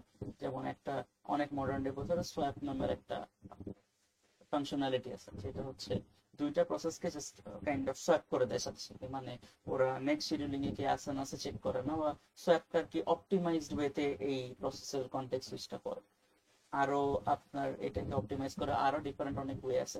যেমন মডার্ন ডে পিসিতে এই যে জেনারেল পারপাস রেজিস্টার, যে আমি আপনাকে চারটা দেখে এক্সাম্পল দিছিলাম, যে মাত্র চারটা রেজিস্টার থাকে। সো আপনার পরের প্রসেসটা আনতে হলে পুরান প্রসেসের জিনিসগুলোকে আপনার কোথাও আগে স্টোর করে নিতে হবে। মডার্ন ডে সিপিইউতে এরকম আরো অনেক সেট অফ রেজিস্টার থাকে। সো লেটস সে তার এরকম টোটাল এরপরে R5 R6 এরকম করে একটা চারটার সেট। সেই চারটার সেট ধরেন একটা, চারটার সেট ধরেন একটা, চারটা হইতে হবে না আটটা, এগেন এগুলো কিছু মডার্ন ডে আর্কিটেকচারের উপর ডিপেন্ড করে। এটা আমি জাস্ট একটা এক্সাম্পল হিসেবে দেখাচ্ছি। সেরকম multiple set of let's say চারটা জেনারেল পারপাস রেজিস্টারের সেট আছে। সো চারটা জেনারেল পারপাস রেজিস্টারের সেট আছে। সো তাহলে আমার এই কেসে যদি কনটেক্সটটা সুইচ করতে চাই, আমার কি জেনারেল পারপাস রেজিস্টারের ভ্যালুগুলোকে কপি করার দরকার আছে? কারণ লেটস সে আমার প্রসেস 1 এই জেনারেল পারপাস রেজিস্টার চারটা নিয়ে কাজ করছে। হোয়াট ইফ প্রসেস 2 কে আমি এই চারটা দিলাম? তাহলে আমার এইগুলাকে কিন্তু কনটেক্সটে সেভ করার টাইমে এই এতগুলা ভ্যালুকে কপি করার দরকার হবে না, পরের বার রিলোড করাও লাগবে না। পরের বার যখন প্রসেস 1 শুরু হবে, ওকে এই জেনারেল পারপাস রেজিস্টারের পয়েন্টারটা তোর কাছে আছে, ওইগুলা নিয়ে কাজ করবে। কিন্তু এটাতে সমস্যা কি হবে? ওই যে পিজিএন হোল প্রিন্সিপালের মতো, যদি জেনারেল পারপাস রেজিস্টারের ব্লক থাকে চারটা এবং প্রসেস যদি থাকে তিনটা, তখন কোনো সমস্যা নেই। প্রসেস 1 কে এই তিনটা এই চারটা রেজিস্টার দিলেন, প্রসেস 2 কে এই চারটা দিলেন, প্রসেস 3 কে এই চারটা দিলেন। কিন্তু ওই যে যদি প্রসেস চারটা থাকে চারটা দিলেন, এবার প্রসেস 5 থাকলে কি হবে? পাঁচটা প্রসেস থাকলে সো যে পিজিএন হোল প্রিন্সিপাল মধ্যে যদি পিজিএন এর থেকে যদি হোল কম থাকে, সেক্ষেত্রে আপনার জায়গা মিলবে না। ওই টাইমে আপনার কি করতে হবে? যে কোনো একটাকে কনটেক্সট সুইচ করে এদিকে কোথাও নিয়ে এসে তারপরে পি5টাকে এখানে লোড করতে হবে। কিন্তু বাকিগুলোর জন্য কিন্তু স্টিল ওই কাজ করা লাগতেছে না। সো ব্যাপারটা আস্তে আস্তে একটু অপটিমাইজ হইতেছে। সো যেহেতু আমাদের এখন মডার্ন ডে টেকনোলজিতে অনেক রেজিস্টার রাখে, সো এগুলো আপনার জন্য একটু ইজিয়ার হয় আর কি। জাস্ট জানাই রাখলাম আপনাদের। আচ্ছা, সো এগুলো যদি আমরা বুঝি, এরপরে আমরা দেখবো হচ্ছে কিউ স্ট্রাকচারটা অ্যাকচুয়ালি যে আমি বলছিলাম এখানে, যে কিভাবে শিডিউলিং কিউ থাকে এবং কিউ গুলো অ্যাকচুয়ালি কিভাবে থাকে এবং কয়টা কিউ আছে, এই এন্টায়ার আইডিয়াস গুলো চলেন আমরা এখন প্রসেস ম্যানেজমেন্ট আর কি বেসিক্যালি আমরা দেখতেছি। সো কিউ কি কি কিউ থাকে এবং কিভাবে কিউ গুলো কাজ করে।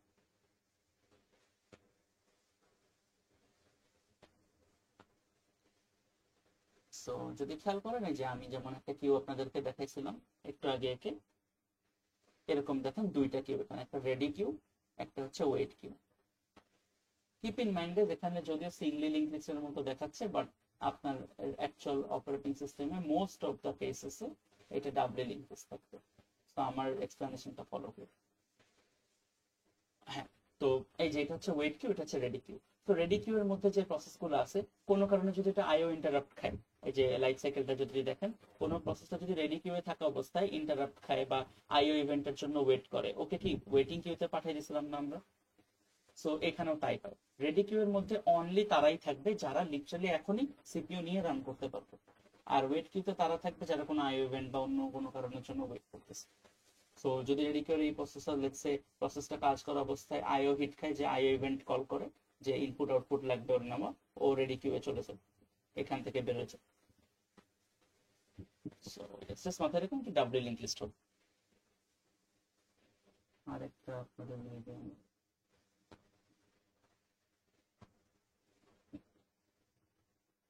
এটা হচ্ছে কিউ ডায়াগ্রাম। এই কিউ ডায়াগ্রামটা দেখলে বুঝবেন যে একটা প্রসেস আসলে কতগুলো কিউবের মধ্যে দিয়ে যাইতে পারে। সো এই যে দেখেন শুরুতে প্রসেসটা আসে রেডি কিউতে যাবে, যদি সে ভাগ্যক্রমে সাথে সাথে সিপিইউতে রান পায়, তাহলে সে হচ্ছে সিপিইউতে রান হলো। বা শুরুতে না পেলেও শিডিউলার হচ্ছে একটা না একটা টাইমের পর শিডিউলিং এর কাজই হচ্ছে শিডিউল করা। সো শিডিউলার একটা না একটা টাইম পর একে ডিসপ্যাচ করে সিপিইউতে নিয়ে রান করবে। সিপিইউতে রান হওয়া অবস্থায় কি কি হতে পারে দেখেন, ও কোন একটা আইও রিকোয়েস্ট করতে পারে। লেটস আপনি ডিসকর্ডে আপনি কিছু একটা লিখতেছেন, ওই টাইমে একটা আইও রিকোয়েস্ট করবেন। তো আইও রিকোয়েস্ট করলেও আইও ওয়েট কিউতে পাঠায় দেয়। আইওর একটা ইউনিক ওয়েট কিউ থাকে, এবং সে কি করে আইও ওয়েট কিউ তাদের শিডিউলার থেকে আইও কে বা আপনার কিবোর্ডের সাথে আপনাকে কমিউনিকেট করতে হেল্প করে। এবং যখন সে কমিউনিকেশন শেষ হয়ে যায়, সে আবার রেডি কিউয়ে ব্যাক যেতে পারে। আরেকটা কি সিনারিও হতে পারে, যে সিপিইউ একটা প্রসেস অনেকক্ষণ ধরে রান করার চেষ্টা করতেছে কিন্তু অ্যাকচুয়ালি কাজটা হইতেছে না। তো একটা টাইম লিমিট এক্সিড হয়ে গেছে। সো টাইম স্লাইস এক্সপায়ার্ড হয়ে গেলে ওকে যে ওয়ার্ডটা হচ্ছে কাইন্ড অফ লাইক দিস, যে is not responding, the programme is not responding, so four stop, ওইরকম করে প্রসেসটাকে টার্মিনেট করে দেয় অনেক সময়। আরেকটা হচ্ছে একটা সিপিইউ কোনো কারণে একটা চাইল্ড প্রসেস বানাইতে পারে। বললে এই আইডিয়াটা আমরা একটু পরেই পড়বো, but there is a concept call child process, যে প্রসেস আরো প্রসেস ক্রিয়েট করতে পারে। তো একটা চাইল্ড প্রসেস বানাইতে পারে, এবং এগেইন চাইল্ড প্রসেসটাও যদি সে টার্মিনেট হয়, টার্মিনেট হওয়ার পর সে হয়তো বা আবার রেডি টু ব্যাক। আর একটা ইন্টারাপ্ট কলও হইতে পারে, যেটা একটু আগে বললাম। ইন্টারাপ্ট কল হলে সেখান থেকে সে ইন্টারাপ্ট কিউতে ওয়েট করে, ইন্টারাপ্টটা আসুক, তারপর ইন্টারাপ্টটা সলভ হোক, তারপরে আবার রান করে। এরকম বিভিন্ন কিউ লাইফ সাইকেল দিয়ে আর কি ওর যাওয়া লাগে একটা প্রসেস শিডিউলিং এর মধ্যে। আচ্ছা, সো এবার আমরা দেখবো হচ্ছে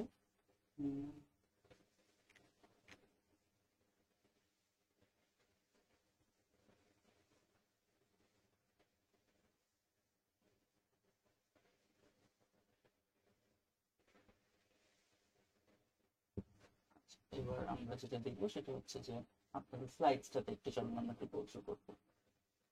সো দিস স্লাইডস একটু পৌঁছ করবো। স্যার কি বলবো, কেন করবো একটু দেখি। এই যে আমি যা যা বলছি মোটামুটি সবকিছু, এখানে অনেক কিছু আপনার এখানে লেখা আছে।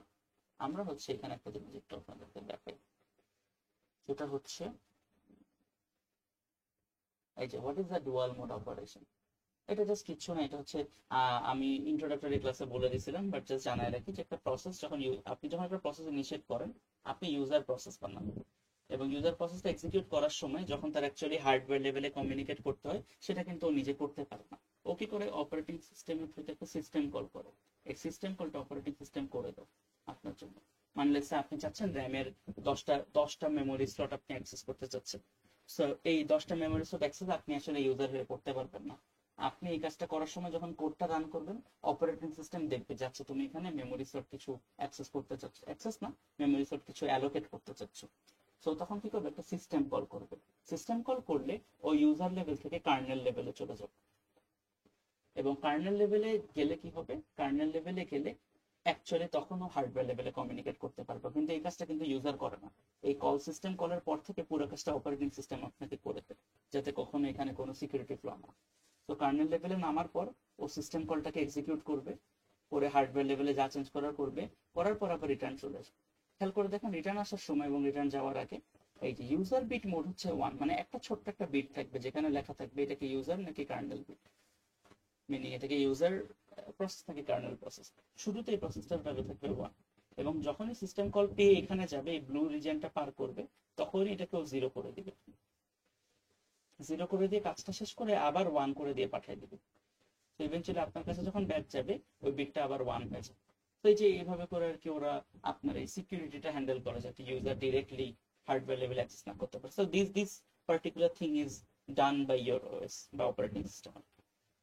তো সিস্টেম কল জিনিসটা কি যদি একটু দেখেন, it's a programming interface to the services provided by the OS. মানে অপারেটিং সিস্টেম যে সার্ভিসগুলো আপনাকে প্রোভাইড করে, সেটা আপনি কিভাবে অ্যাক্সেস করবেন তার জন্য যে একটা ইন্টারফেস রয়েছে। So typical written in C. আর আপনার এইটা mostly access through a high level application programming interface, meaning API. মানে আমরা হচ্ছে সিস্টেম কলের একটা ফাংশনকে বেসিক্যালি কল করি, করলে ওই কাজটাও ভিতরে করে দেয়।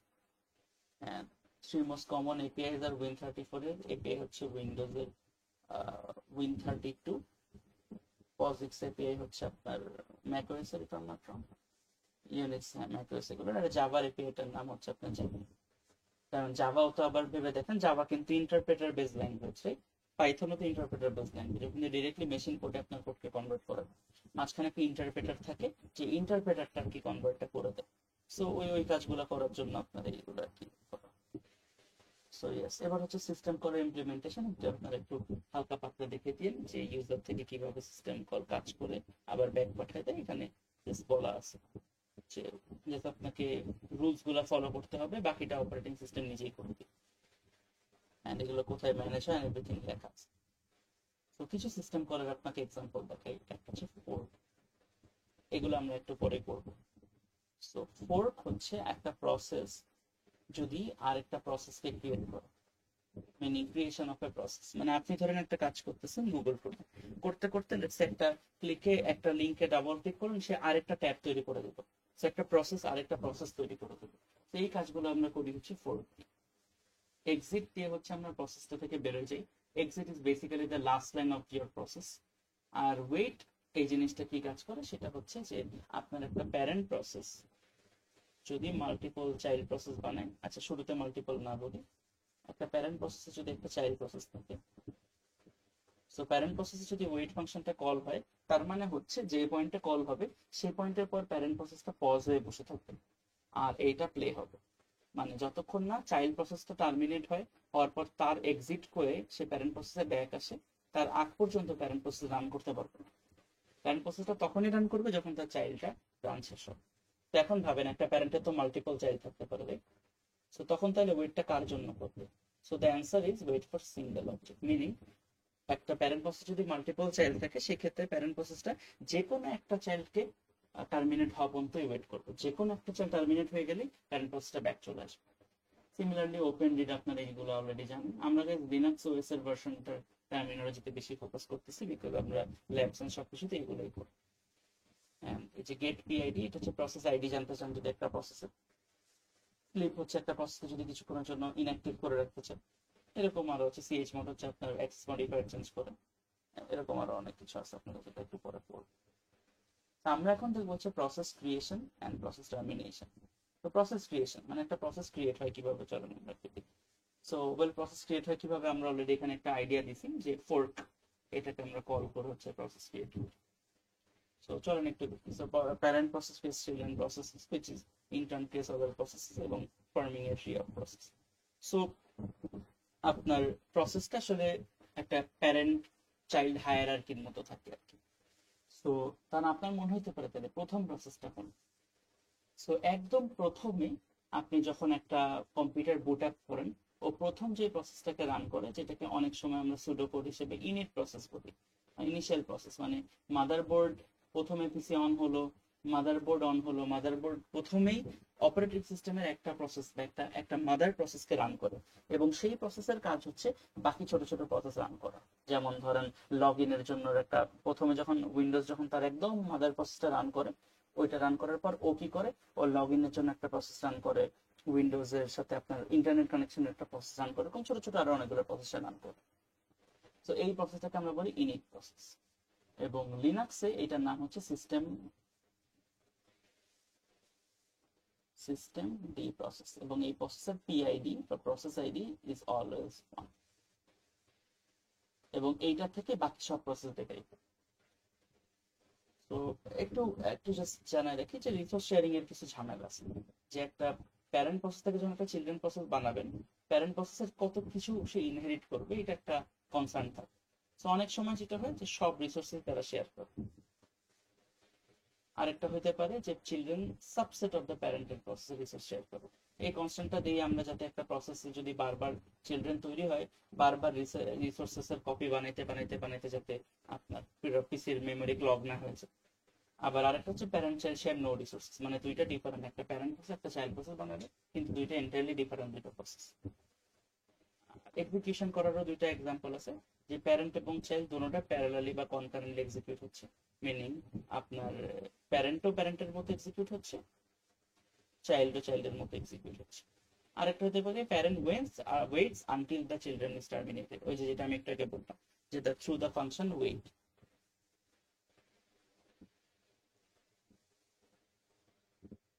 তো প্রসেস ক্রিয়েশন কিভাবে করব, এবং প্রসেস ক্রিয়েশনের পর অ্যাকচুয়ালি এই প্রসেসগুলো কিভাবে কাজ করে, যে ফোর্ক এক্সাক্ট মিনিং হচ্ছে আপনার ওই এক্সিকিউটেবল ফাইলটা রান করব। মিনিং সোজা বাংলায় বলে এক্সাক্ট যেখানে কল হবে সেটা সে রান করবে, ওই ফাইলটাকে সে রান করবে। আর ওয়েট ওয়েট হচ্ছে যে suspend execution of the current process until one of his children terminates, one of his children। So এখানে একটু দেখি এই জিনিসটা দেখতে কেমন হয়। সো আচ্ছা, একটা জিনিস জানাই রাখি, আমি প্রতিবার যতবার জায়গায় বলবো আমি আইডি বলবো ইনস্টেড অফ পিআইডি, কারণ এখানে একটু ভ্যালুগুলার আপনার একটু ইনকনসিস্টেন্সিস থাকবে যদি পিআইডি বল। কারণ পিআইডি মানে হচ্ছে একটা প্রসেসের অরিজিনাল আইডি, মিনিং একটা প্রসেসকে সিপিইউ যখন রান করবে বা যাই করবে না কেন, অপারেটিং সিস্টেম যখন প্রসেসটাকে লোড করছে তখন তাকে একটা ইউনিক আইডি দিছে, যে আইডিটা আর কারণে ওইটাকে আমরা বলি পিআইডি। কিন্তু এখানে আপনারা দেখবেন যে এটা ইন্টারচেঞ্জেবল, এই টার্মটা অনেক জায়গায় অনেকভাবে চেঞ্জ হতেছে। তো আমরা এই জন্য পিআইডি ইউজ না করে আইডি টার্মটা ইউজ করবো, ঠিক আছে। সো এখানে দেখেন একটা প্যারেন্ট প্রসেস ছিল, সেটাতে আইডি ইকুয়ালস টু ফোর্ক লেখা, মিনিং এখান থেকে একটা চাইল্ড প্রসেস তৈরি হয়েছে। সো কিভাবে আমি এটা দেখাবো, দেখেন এই যে একটা প্যারেন্ট প্রসেস ছিল, ধরেন এটাকে আমি নাম দিলাম প্যারেন্ট প্রসেস 1, এখান থেকে একটা চাইল্ড প্রসেস তৈরি হয়েছে, কোনটা এটা, এবং ধরেন চাইল্ড প্রসেসটা তৈরি হয়েছে আর প্যারেন্ট প্রসেসটাকে আমি বলছি তুমি এবার ওয়েট কর, মিনিং যতক্ষণ না চাইল্ডের কাজ শেষ হবে তুমি কাজ করতে পারবে না। এবং আমরা কি করছি যে দেখেন চাইল্ড প্রসেসটা কি করছে, এখানে বেসিক্যালি চাইল্ড প্রসেসটা তৈরি হয়েছে P2 লিখছে, ও কি করছে এক্সিট করে ওর কাজগুলো শেষ করছে, এক্সিকিউট করছে, করার পর যখন এক্সিট নিছে বলছিলাম না প্রসেসের লাস্ট লাইনটা হবে এক্সিট, এক্সিট করার পর এই তারপরের বার ওয়েটের কন্ডিশন ফুলফিল হয়েছে, তারপরে প্যারেন্ট রেজিউম। সো এটা অ্যাকচুয়ালি দেখতে কেমন হয় এবং কিভাবে কাজ করে চলেন আমরা একটু জাস্ট এখানে আগে দেখি, পরে আমরা সিমুলেশনে যাব একটু পরে। সো আপনাকে খুব ইম্পর্টেন্ট জিনিসটা জানতে হবে যে একটা প্রসেস ওয়ার্ডটা না লিখে ধরেন আপনার আপনার কোডের শুরুর লাইনটা ধরেন এমন, এগুলো তো বেসিক্স, এগুলো তো আপনি দিবেনই। এরপরে ধরেন একটা লাইন হচ্ছে এমন,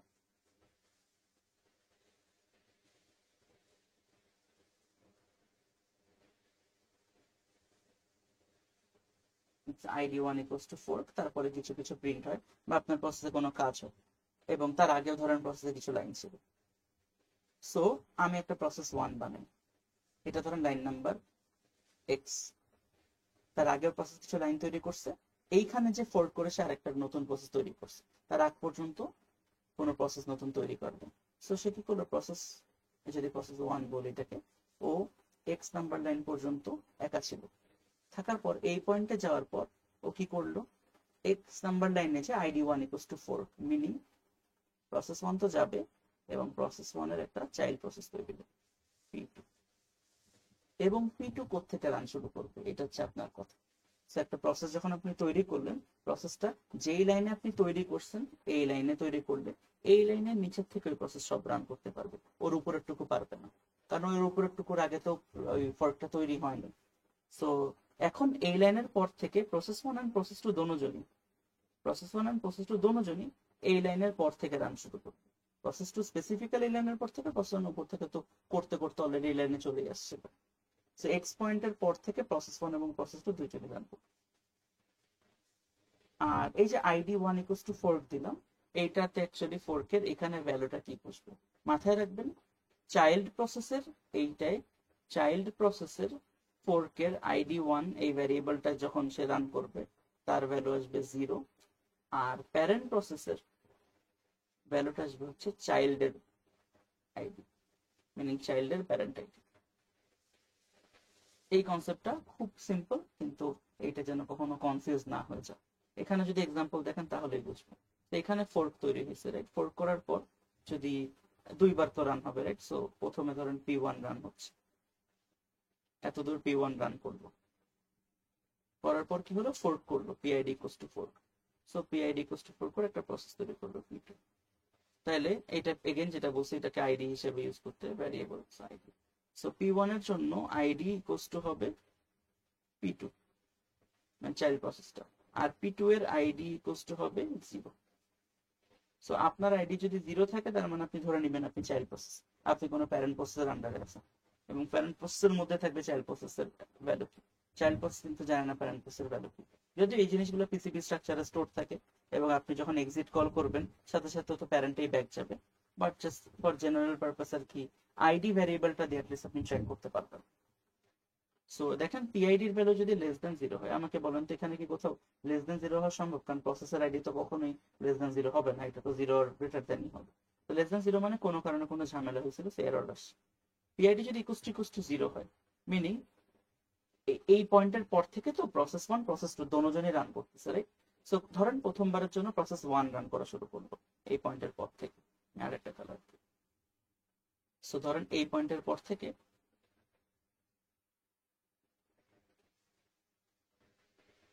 এই পয়েন্টের পর থেকে প্রসেস 1 ধরেন শুরুতে রান করবে, ঠিক আছে, প্রসেস 1 রান করতেছে। এখন প্রসেস 1 এর ভ্যালুগুলোর মধ্যে আইডির ভ্যালু কত, P2, সো একটু বলেন পিআইডি কি লেস দেন 0 হবে? না, হলো না। এলস পিআইডি ইকুয়ালস টু কি 0 হবে? না, পিআইডি এর ভ্যালু তো 0 না, এটাও গেল না। এলসে গেল, এলসে যাওয়ার মানে কি প্যারেন্ট প্রসেস। সো খেয়াল করছেন এটা অ্যাকচুয়ালি জেনুইনলি প্যারেন্ট প্রসেস না। এবং P1টা এখানে তাকায় দেখেন, এবং এখানে দেখেন ওয়েট লেখা, ওয়েট নাল। ওয়েটের মধ্যে আপনার কিছু ভ্যালু প্যারামিটার পাঠানো আছে, এগুলো নিয়ে আমরা পরে ডিটেলসে কথা বলবো। সো ওয়েট নাল মানে ওই পয়েন্টে যে আটকায় থাকবে। P1 এই নিচের প্রিন্ট লাইনটা করবে না, ওই ওয়েটে যে আটকে থাকবে, ও বলবে আগে চাইল্ড প্রসেসর শেষ হইতে হবে তারপর রান করবে। তো এর মানে কি, এটা ওয়েটে আটকে থাকলে সাথে সাথে শিডিউলার কি প্রসেস 2 কে রান করা শুরু করবে। এবার প্রসেস 2 রান করলো, প্রসেস 2 কোথা থেকে, এখান থেকে রান শুরু হবে। তো পিআইডি কি লেস দ্যান 0? না, প্রসেস 2 পিআইডি ইকুয়ালস টু 0, এটা ঢুকলো না। এবার কি পেলো, পিআইডি ইকুয়ালস টু কি ছিল, ইয়েস। এবার কি করলো, একটা এক্সেট করলো। কি এক্সেট করলো, বলে এটা হচ্ছে আপনার একটা ফোল্ডারের সবগুলো সাব ফোল্ডার বা লিস্ট করে দেয়, যে একটা ডিরেক্টরির মধ্যে কতগুলো ফোল্ডার আছে সেটা লিস্ট করে দেয়। তো এই কাজটা ধরেন সেই প্রোগ্রামটা রান করলো, করার পর সে কি আর এলসে ঢুকবে না, এলসে না ঢুকতে পারে সে রিটার্ন হয়ে যাবে। এখন রিটার্ন হওয়ার মানে কি, এক্সিট হয়ে যাওয়া। এখন এক্সিট হয়ে যাওয়ার সাথে সাথেই এই প্রসেসটার কাজ টার্মিনেট হয়ে গেছে। যখন এই প্রসেসটার কাজ টার্মিনেট হয়ে গেছে, তার মানে P1 এর যে কোনো একটা চাইল্ড অ্যাটলিস্ট কাজ শেষ। তো এইবার প্রসেসরের P1 আবার চালু হতে পারবে। তো এবার P1 চালু হলো, P2 কিন্তু অলরেডি রান শেষ, তার কাজ শেষ। P2 ইজ ডিস্ট্রয়েড, কাজ শেষ। এবার P1 ওয়েটের পরের লাইনটা থেকে চাইল্ড কমপ্লিটেড। সো চাইল্ডটা কমপ্লিট হওয়ার জন্য এই ওয়েট লাইনে ওয়েট করছে, চাইল্ড প্রসেসটা তার কাজ শেষ করছে, তারপরে আপনার ওজাস প্রিন্ট করে দিচ্ছে। সো এইগুলা হচ্ছে, চলেন আমরা এখন দেখবো যে এগুলাকে আমরা কিভাবে করবো, চলেন দেখি। তো কিছু সিম্পল আমরা প্র্যাকটিস করব। প্রথমে করবো যেটা,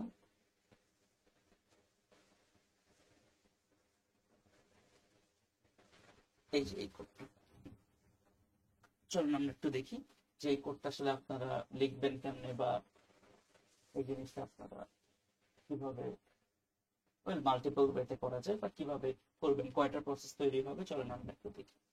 সো একটু প্রথমে আমি জাস্ট একটু জানাই দিই যে এইটাকে আপনি খুব অনেকটা ফ্লোতে বা মাথার মধ্যেও হালকা পাতলা করতে পারেন, এমন যে পারেন না তা না, একটা আইডিয়া করতে পারেন। যেমন দেখেন, প্রথমবার যখন এখান থেকে রান শুরু হবে, অবভিয়াসলি সেটা প্রসেস 1 একটা প্রসেসই আছে, প্রসেস 1। এবং প্রসেস 1 এই লাইনে যে কি করলো, একটা পোর্ট করলো। পোর্ট করলে কি হবে, একটা প্রসেস 2 তৈরি হবে। এবার প্রসেস 2 তো এই লাইন থেকে শুরু হবে, আর প্রসেস 1 এতদূর চলে আসে। তো এবার দোনোজন প্রসেস এই লাইন পর্যন্ত আটকে আছে। তো এরপরে লেটস সে প্রসেস 1 পরের লাইনটা এক্সিকিউট করবে, তাহলে ও আবার ফোর্ক কল করলো, মিনিং প্রসেস 1 কি করলো, আর একটা চাইল্ড বানাইলো, চাইল্ড প্রসেস। এবার প্রসেস 3 কোন লাইন থেকে এক্সিকিউট শুরু হবে, এই লাইন থেকে, তাই না? সো এবার চলেন দেখি প্রসেস 2, প্রসেস 2 কত নাম্বার লাইনে ছিল, এই যে এই দাগ বরাবর ছিল, কারণ এখানে সে ফোর্ক হয়েছে, পরে তো আমি ওকে এক্সিকিউট করিনি। তো এবার প্রসেস 2 এবার এই লাইনটা এক্সিকিউট করবে, করার পর সেও একটা ফোর্ক কল করলো। তাহলে প্রসেস 2 কি করলো, ফোর্ক কল করে একটা আরেকটা প্রসেস বানাইলো, প্রসেস। এইবার প্রসেস 3 4 2, কারণ 3 তো শুরুই হয়েছে, সরি 3 তো শুরুই হয়েছিল এখানে, রাইট? সো এইবার বলেন, এইবার যে যতগুলো প্রসেস আছে, প্রসেস 1, প্রসেস 2, প্রসেস 3, প্রসেস 4, এই সবাই এই নাম্বার লাইন পর্যন্ত এক্সিকিউটেড শেষ। তাহলে এবার সবাই শিডিউলারের মধ্যে, সিপিইউ শিডিউলিং এর মধ্যে যে আগে যাবে সে আগে রান করবে।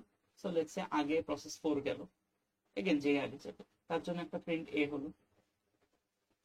এরপরে লেটস সে প্রসেস 3 শিডিউলিং এ গেল, আরেকটা এ তৈরি হলো। এরকম করে প্রসেস 2 গেল, এ তৈরি হলো, যেটাই শেষ সেখান থেকে এক্সিট হয়ে পপ হয়ে যাচ্ছে, কারণ ওইটাই তার লাস্ট। তারপরে প্রসেস 1, এই 4টা এ প্রিন্ট হলো। তো এই পার্টিকুলার এক্সাম্পল থেকে অ্যাকচুয়ালি 4টা এ প্রিন্ট হবে। কিন্তু এখন কথা হচ্ছে যে এই জিনিসটা, ইন মাই ওপিনিয়ন, যে এভাবে করে করলে বুঝবেন না যে তা না, কিন্তু অনেক সময় আপনার ট্র্যাক হারায় যেতে পারে। তো আমি যেটা সবসময় বলবো যে মেক পিসিবি ব্লকস, যে জিনিসটা আপনারা অলরেডি করে অভ্যস্ত, সেটা বানায় বানায় কাজ করবে। আমরা তো জানি 4টা প্রসেস হবে, অ্যাগেন গাইজ আমরা একটা জিনিস বলতেই পারি, কোনো কন্ডিশনিং ছাড়া যদি ফোর্ক হয়, প্রতি ফোর্কে দুইটা করে চাইল্ড হচ্ছে, সো পার ফোর্কে 2 টু দি পাওয়ার এক্সপোনেনশিয়াল রেটে বাড়তেছে, রাইট? সো যদি আপনার যদি একটা র্যান্ডমলি 4টা ফোর্ক কল হয়, তার মানে 2 টু দি পাওয়ার 4টা প্রসেস তৈরি হবে। সো ভুলেও আপনারা যদি র্যান্ডমলি খালি ফোর্ক কল করতে থাকেন, 10টা ফোর্ক কল করলে কিন্তু পিসি ক্র্যাশ করবে, কারণ 2 টু দি পাওয়ার 10টা প্রসেস তৈরি হয়ে যাবে। এটা তো ম্যাসিভ অ্যামাউন্ট অফ নাম্বার। আচ্ছা, সো আমরা হচ্ছে চলেন একটু দেখি যে এটা অ্যাকচুয়ালি আমরা লিখবো কেন। দ্য ইজিয়েস্ট ওয়ে যেটা আমি আপনাদেরকে বলবো যে প্রসেস 1। এখন প্রসেস 1-এ আমাকে একটু বলেন তো, ও প্রথমবার আর কি আবার নতুন করে শুরু করতেছে এটা।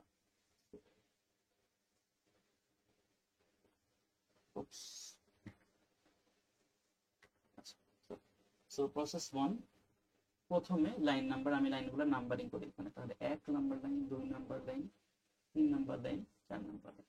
তো প্রোগ্রাম কাউন্টারের কাজটা কি ছিল? এক একটা করে লাইন এক্সিকিউট করার জন্য, মনে আছে কিনা? তো দেখছে process number 1 number line execute করলো, ইনক্রিমেন্ট করলো ভালোভাবে। এরপরে প্রসেস নাম্বার 1 কি করলো? 2 নাম্বার লাইন এক্সিকিউট করলো। এবার ফোর্থ কল পেলো, 2 নাম্বার লাইন এক্সিকিউট করলো। ফোর্থ কল পেলে সাথে সাথে কি হয়ে গেল? ও আর একটা প্রসেস তৈরি করলো, নাম দিলাম প্রসেস 2। এবং প্রসেস 2 তাইলে কয় নাম্বার লাইন থেকে কাজ শুরু করবে? কি বললাম, যে এই মোমেন্টও ক্রিয়েট হয়েছে, মানে এই পয়েন্টে, এর নিচ থেকেও কাজ করতে পারবে। তাহলে ওর জন্য লাইন নাম্বার শুরু হবে কত দিয়ে গাইস? 3। এবার এগেন এখন দুইটা প্রসেস কিন্তু আপনার এই পয়েন্টে আটকে আছে। সো কোন একটা প্রসেস সিপিইউ তে শিডিউলিং এ যে কাজ শুরু করবে, কারণ প্রসেস 1 এ গেলাম, প্রসেস 1 এর লাইন নাম্বার 2 পর্যন্ত ছিল, তাহলে প্রসেস 1 কি আবার লাইন নাম্বার 3 এক্সিকিউট করবে। সো প্রসেস 1 তার লাইন নাম্বার 3 এক্সিকিউট, মিনিং আবার একটা ফোর্ক কল করবে, তার মানে কি ওর আরেকটা চাইল্ড প্রসেস বানাচ্ছে।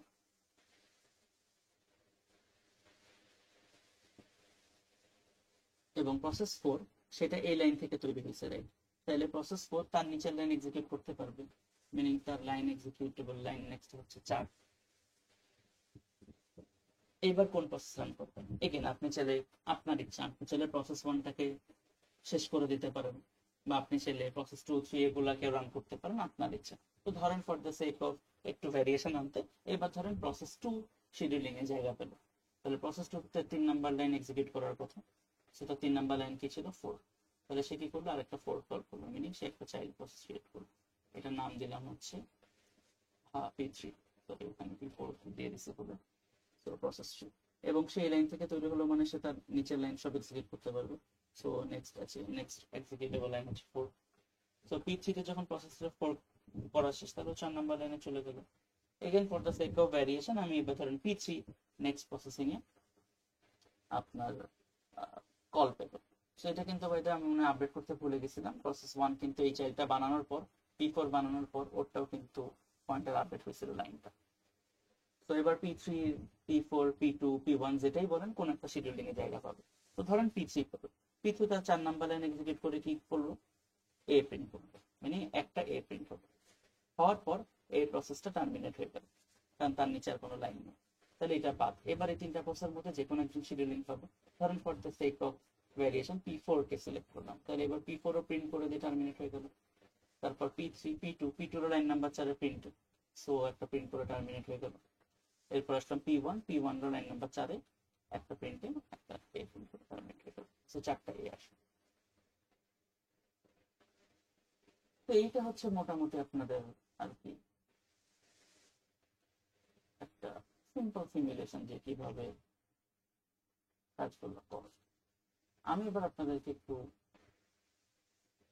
কিছু অ্যাডেড জিনিসপাতি ইনফরমেশন অ্যাড করে দেখাবো, যেগুলো আপনাদের জন্য একটু একটু বুঝতে সমস্যা হতে পারে, কিন্তু এই জিনিসটা আপনাদের অ্যাকচুয়ালি ইয়েতে লাগবে, সিমুলেট করবেন তখন লাগবে। So often when we do this, আমরা তো শুধু ফোর্ক করি না, আমরা একটা প্রসেস ক্রিয়েট করে প্রত্যেকটা প্রসেসের জন্য এটা কাজ করে। সো ধরেন আপনি চাচ্ছেন প্যারেন্ট প্রসেস এই কাজ করবে, চাইল্ড প্রসেস এই কাজ করবে, কিন্তু এখন সব প্রসেস সেম কাজ করতেছে, এখানে তো কোনো ভ্যারিয়েশন নেই। সো যে কোনো প্রসেস যে কোনো কাজ করতেছে, মিনিং কোনো কন্ডিশনিং নেই, বা কোনো ব্রাঞ্চকে আটকায় দেওয়া না, বা কোনো ব্রাঞ্চকে চেঞ্জ করা। সো আমরা হচ্ছে এবার একটা এক্সাম্পল দেখবো, চলো এক্সাম্পলটা পার।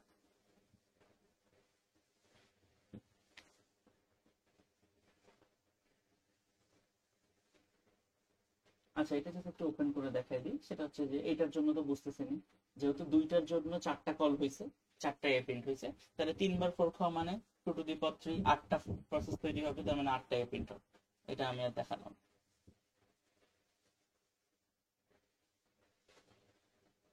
Let's open this one. So এইবার একটু চলেন আমরা একটু দেখি এটা কিভাবে কাজ করবে। সো এগেন আমরা লাইন বাই লাইন লাইনগুলো নাম্বারিং করি, 1 2 3 4 5। সো প্রথম লাইনটা কি ছিল? মেইন। সো প্রথমে তো প্রসেস 1 একটা প্রসেসে রান করবে, প্রসেস 1 সে তার লাইন নাম্বার 1 এক্সিকিউট করলো মেইন, করার পর তার লাইন নাম্বার 2 তে গেল, যদি করে একটা ফোর্ক কল পেল, ফোর্ক কল পেলে সে ধরেন একটা চাইল্ড প্রসেস ক্রিয়েট করলো P2, এবং P2 তাহলে কোত্থেকে রান করা শুরু করবে গাইস? তার তো ফোর্কের পর থেকে, সো 3 নাম্বার লাইন থেকে। সিমিলারলি এরপর কল যখন, যেহেতু কল করা শেষ, তো 3 নাম্বার লাইনে চলে যাবে প্রসেস 1। এবার এগেন কোন একটা শিডিউলিং পাবে। এখন কথা হচ্ছে কে শিডিউলিং পাবে? যে কোনো একজনকে, কোনো সমস্যা নেই, প্রসেস 2 কে দিলাম ধরুন। এখন প্রসেস 2 কে যদি আমি দিই, প্রসেস 2 তে এই ওয়ার্ডটা, এই লাইনটাতে কি লেখা থাকে? a ইকুয়ালস টু 4, মিনিং এ নামের একটা ভ্যারিয়েবল আছে যেটাতে ইকুয়ালস টু দেওয়ার পর সে একটা ফোর্ক কল করছে, মিনিং একটা চাইল্ড ক্রিয়েট করছে। তাহলে এই চাইল্ডটা ধরেন এই প্রসেসে চাইল্ড দিলাম, তাহলে এই কোন লাইন থেকে এক্সিকিউট শুরু করতে পারবে? 4 নাম্বার লাইন থেকে। এইবার কথা হচ্ছে a ইকুয়ালস টু 4 লিখলে আপনার হয়টা কি, ভ্যারিয়েবলে অ্যাসাইন হয়টা কি? আমি কি বলছিলাম? প্যারেন্ট প্রসেসের জন্য অ্যাসাইন হয় চাইল্ড প্রসেসের আইডি, মিনিং P3, আর চাইল্ড প্রসেসে অ্যাসাইন হয় হচ্ছে 0। তাই না? মনে আছে না ফোর্কের আইডিয়াটা কি? যে পয়েন্টে ফোর্ক হয়, প্যারেন্ট প্রসেস তার চাইল্ড প্রসেসের আইডিটা পায়, আর চাইল্ড প্রসেস নিজের মধ্যে 0 রাখে। সো কাইন্ড অফ চাইল্ড বুঝতে পারে আমি চাইল্ড প্রসেস বিকজ ওর মধ্যে 0, আর প্যারেন্ট প্রসেস বুঝতে পারে আমি প্যারেন্ট প্রসেস বিকজ তার মধ্যে নন 0। কাইন্ড অফ এইভাবে কাজ করে। সেই লাইনটা তো P3 তো রান শেষ, যেহেতু A1 ইকুয়ালস টু P3 লিখে ফেলছি, তাহলে এটা তো 4 নাম্বার লাইন থেকে এক্সিকিউট করবে। সো এবার 4 নাম্বার লাইন, এবার কোন একটা দিয়ে শুরু করবো, ধরুন P2 দিয়ে শুরু করবো। তো একটু বলেন তো P2 তে কি? P2 এর জন্য a এর ভ্যালু কি? P3 না? P3 মানে প্রসেস 3 এর ভ্যালু, এটা একটা, তার তো একটা ইউনিক পিআইডি আছে। পিআইডিটা ডেফিনেটলি গ্রেটার দ্যান 0, কারণ কি দেখালাম আপনার 0 তো হইতেই পারে না। পিআইডি 1 হচ্ছে আপনার মাদার প্রসেস, যেটা আমি একটু আগে আপনাদেরকে দেখাইছিলাম। সো যে কোনো প্রসেসই তার থেকে বড়। সো এখানে ইফ a ইকুয়ালস টু 0 কিনা, সো দেখেন তো a কি 0? এর ভ্যালু কি? P3 কি? ডেফিনেটলি 0 না, কারণ P3 ইজ এ প্রসেস, একটা অ্যাকচুয়াল প্রসেসের লোকেশন, সেটা 0 না। 1 2 3 4 কিছু একটা হইতে পারে, বাট 0 1 হতে পারে না, ডেফিনেটলি 200 300 বা সামথিং একটা হয়ে যেতে পারে, বাট 0 না। তাহলে এই ই থেকে আমার এই P2 ঢুকবে, প্রসেস 2 এর ভ্যালুগুলো বা প্রসেস 2 এর পোর্টটা? না, ঢুকবে না। না ঢুকেও কোথায় যাবে? তাহলে এটা হচ্ছে ইফ এর স্টেটমেন্ট, মানে বুঝাচ্ছে ইফ ট্রু হলে এটা রান করবে। তারপরে 5 নাম্বার লাইনে চলে যাবে, তাহলে যেহেতু ইফে ঢুকতে পারেনি, স্কিপ করে 5-এ গেল, 5 প্রিন্ট করলো, এবং 5 যাওয়ার পর কি এটা শেষ হয়ে গেল না? 5-এর পর আর কোনো লাইন নেই, সেই প্রসেসটাকে ক্লোজ ডকুমেন্ট, কাজ শেষ। এবার এগেন কোন একটা নিয়ে কাজ শুরু করি, এবার P3 তে যাই। P3 কত নাম্বার লাইনে ছিল? 4 number line. So P3 4 number line থেকে এক্সিকিউট শুরু করি। এবার P3 4 নাম্বার লাইনে যখন আসলো এই প্রসেস গুলোতে ইফ a ইকুয়ালস টু 0, এবার একটু বলেন তো আমাকে, এবার এর ভ্যালু অ্যাকচুয়ালি 0 না, ও কি করলো? আরেকটা ফোর্ক কল করলো। তাহলে কি হলো? ও আবার একটা ফোর্ক করবে। সো এইভাবে আরেকটা ফোর্ক কল করবে, এবং সে কোন লাইন থেকে এক্সিকিউট করবে? 5 নাম্বার লাইন থেকে। এবং তাইলে এইবার যখন ফোর্ক কল করলো 5 নাম্বার লাইন থেকে এক্সিকিউট শুরু করবে, আর তাহলে এটাও কেটে হয়ে গেল 5 নাম্বার লাইন। এবং এরপরে কোনটা প্রিন্ট করবেন? Let's say P4 P3 print করবেন। সো P3 মানে 5 নাম্বার লাইন, P3 শিডিউলিং এ P3 কে এক্সিকিউট করবেন। তাহলে P3 একটা A প্রিন্ট করলো এবং P3 কাজ শেষ। শিডিউলিংটা কেমনে করতেছি গাইজ, একটু কাউন্টার ইনটিউটিভ লাগতে পারে, যে প্যারেন্টের কাজ আগে করে ফেলতেছি, চাইল্ডেরটা পরে কেন, এইগুলো নিয়ে আমরা একটু পরে কথা বলবো, সমস্যা। তো এবার হচ্ছে এই এখানে P4 আছে আর P1 আছে, কোন একটা রান করতে পারি? লেটস সে P1 রান করলাম, সরি P4 রান করলাম। তো P4 5 নাম্বার লাইনে কি করলো? আরেকটা প্রিন্ট দিল। প্রিন্ট দেওয়ার পর তার এক্সিকিউশন শেষ হয়ে গেল। আমার প্রসেসিংটা এতগুলো বাদ হয়ে গেছে, সবগুলো কিন্তু এক্সিকিউশন শেষ। আমি একটু করে কেটে দিই, ক্লিন করব, ঠিক আছে? সো এতখানি হচ্ছে আমার কাজ শেষ। এবার P1 এর আমরা কোন লাইন পর্যন্ত কাজ করছিলাম, নেক্সট 3 নাম্বার লাইনে যাব বলছি। তাহলে P1 এর 3 নাম্বার লাইন ওই প্রসেসগুলোর নাম্বারিং যদি মনে থাকে, আচ্ছা রাখি, আপনাদের রাখি, পরে আমি চেঞ্জ করে দেবো। তো P1 এর যদি 3 নাম্বার লাইনটা এক্সিকিউট করি, ও কি করবে, আরেকটা প্রসেস তৈরি করবে।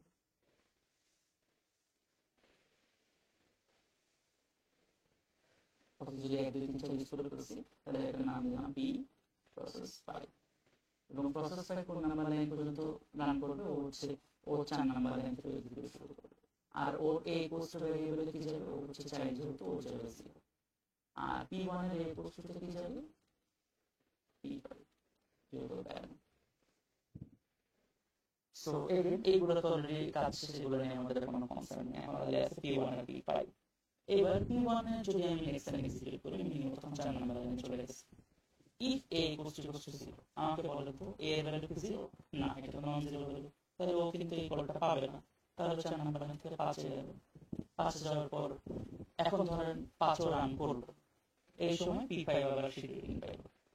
এখানে রান করে দিলে উত্তর হচ্ছে কোনো চেঞ্জ হবে তা না, বুঝতেছি না। তো ধরেন P5 শিডিউলিং পাইলো, তাহলে P5 এর এবার 4 নাম্বার লাইন এক্সিকিউট হচ্ছে। সো 4 নাম্বার লাইনে কি আছে, a equals to 0, দেখেন তো a equals to 0, ইয়েস। তাহলে আবার একটা কোড কল করছে। তো আবার একটা কোড কল করলে কয়টা, এবার প্রসেসর নাম্বার দিলাম P6, এবং সেটা তার নেক্সট পরের লাইন থেকে তৈরি হবে 5। সো ও হচ্ছে কোড কল করে দিচ্ছে 5 চলে যাবে। তো এইবার এগেইন কোনো একজন শিডিউলিং পাবে, যে কোনো একজন পেতে শিডিউলিং, ধরেন P6 হলো, তাহলে P6 এর জন্য 5 নাম্বার লাইনের জন্য একটা a কল হলো এবং P6 সেট হয়ে গেল। এরপরে ধরুন P5 পেলো, তার 5 নাম্বার লাইনের জন্য a কল হলো, প্রিন্ট হলো, তারপর ব্যাক গেল। P1 এর জন্য 5 নাম্বার লাইন শেষ হলো, কল হলো, সব প্রসেস শেষ হলো, টোটাল 6টা a প্রিন্ট হলো। তো এখানে কিভাবে a equals to 0 বা আমরা এই যে আইডি বা ভ্যালু বা যাই বলেন না কেন, যে একটা একটা ফোর কল করার কারণে যে একটা প্যারেন্ট আর একটা যে চাইল্ডের ভ্যালুর যে চেঞ্জটা হয়, সেটাকে দিয়ে আমরা কিভাবে করে কাজটা করলাম, বুঝতে পারছি আমরা। তো কাইন্ড অফ আমি এইটা দেখতেছি, একটা ফোর করলে, ফোরটা যদি কোনো একটা ভ্যারিয়েবল স্টোর করেন, তাহলে parent gets the child's ID আর চাইল্ড গেটস এইভাবে করে কাজ করে। আপনার মনে হতে পারে যে চাইল্ডের মধ্যে 0 কেন। তো এই জন্যই আমি হচ্ছে আপনাকে এক্সাম্পলে যতবার বলছিলাম এখানে আইডি লিখতে বলছিলাম ইনস্টেড অফ পিএল, কারণ এইটা কিন্তু একটা টেম্পোরারি আইডি, রাইট? চাইল্ডটাকে নিজেকে একটা আইডেন্টিফাই করার জন্য আইডি, কিন্তু তার মানে কি প্রত্যেকটা চাইল্ডকে অ্যাকচুয়ালি পিআইডি ছিল? দ্য অ্যানসার ইজ নো, কারণ প্রত্যেকটা প্রসেসরে একটা ইউনিক পিআইডি আছে। তো পিআইডি ওয়ার্ডটা ইউজ না করে যদি আমি আইডি ওয়ার্ডটা আপনাদেরকে বারবার ইউজ করে দিচ্ছিলাম তখন। তো চলুন দেখি আর কোনো কমপ্লিকেটেড এক্সাম্পল আমরা পাই।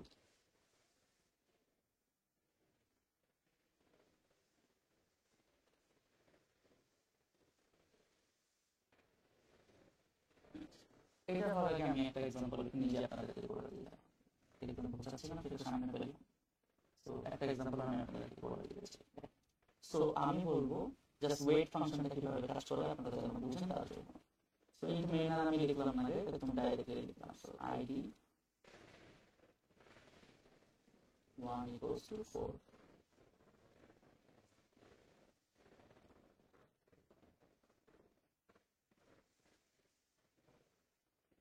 if id 1 greater than 0, মানে প্যারেন্ট আইডি, তাহলে ওয়েট। আর না হলে এলস ইনফিনিট আইডি, সেই ক্ষেত্রে ধরেন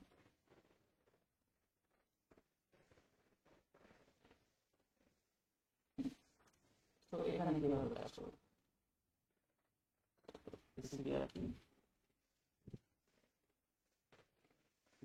তো প্রথমবারের জন্য প্রসেস 1 রান করা শুরু, এবং প্রসেস 1 কি করলো,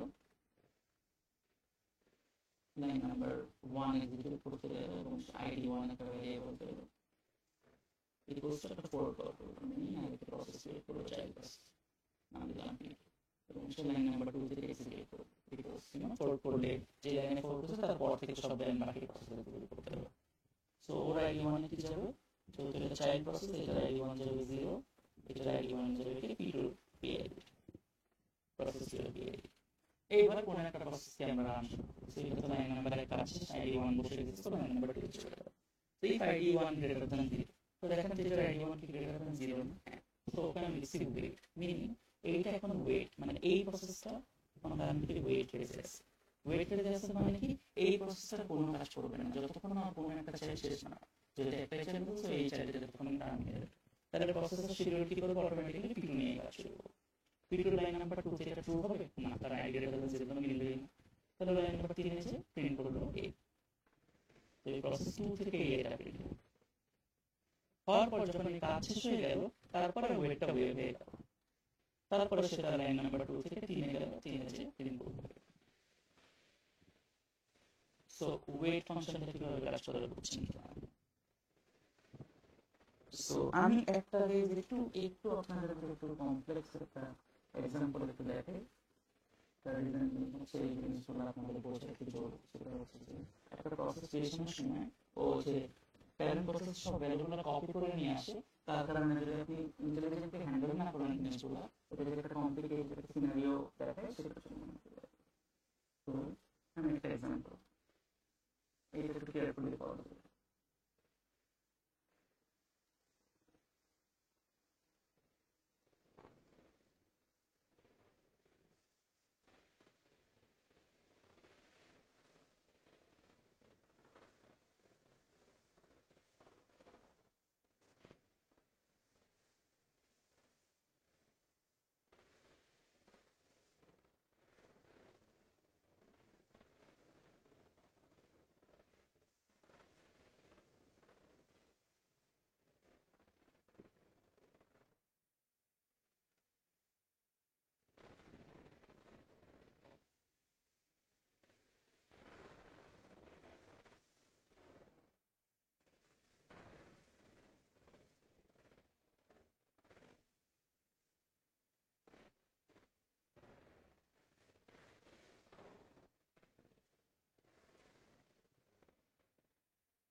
আমি ছোট করে কি লিখলাম পরবর্তীতে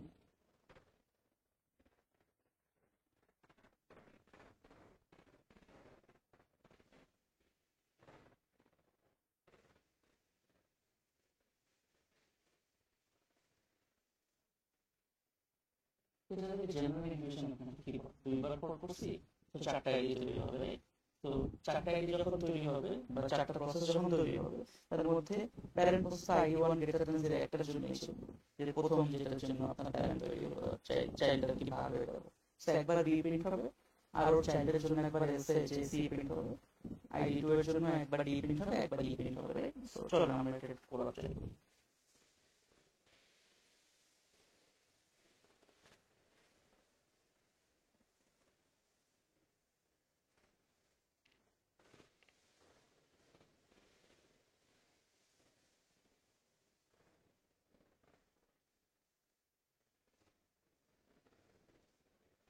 তো ধরেন এটা নাম দিলাম process,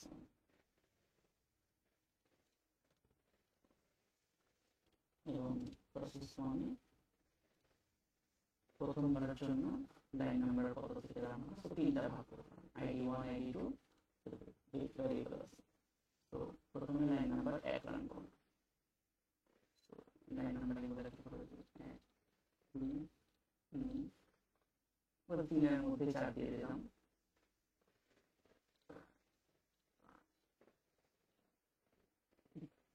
so processor line number 1 run করার পর আইডি 1 ইকুয়ালস টু 4, তো ধরেন 4 করবে p2 প্রসেস ক্রিয়েট করবে।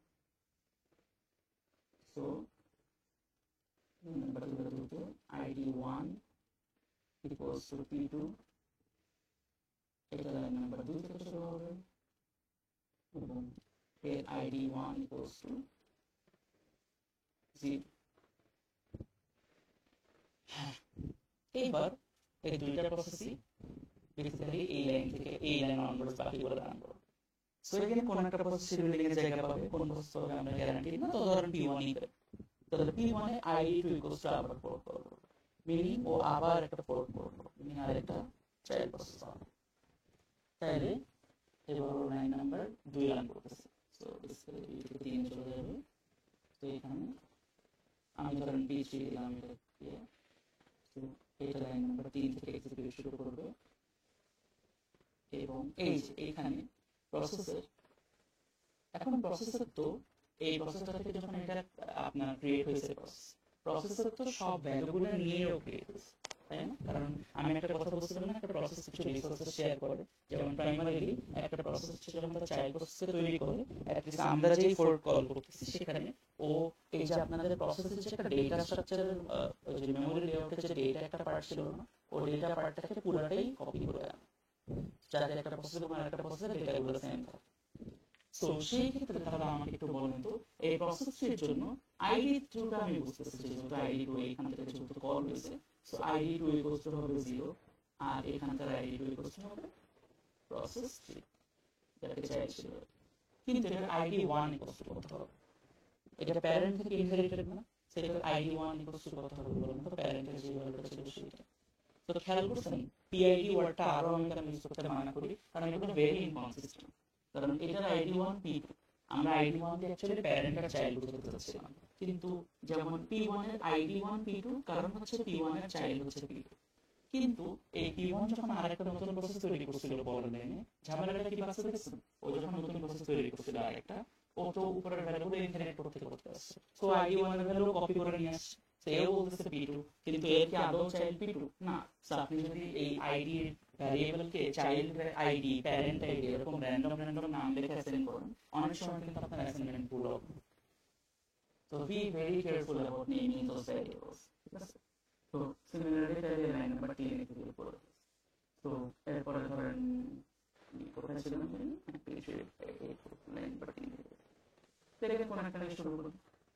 লেটস সে P1 নিয়ে শুরু করব, তাহলে P1 হচ্ছে লাইন নাম্বার 3 এ ক্লিক করব। আইডি 1 কি গ্রেটার দ্যান 0? ইয়েস, তাহলে প্রিন্ট করব B।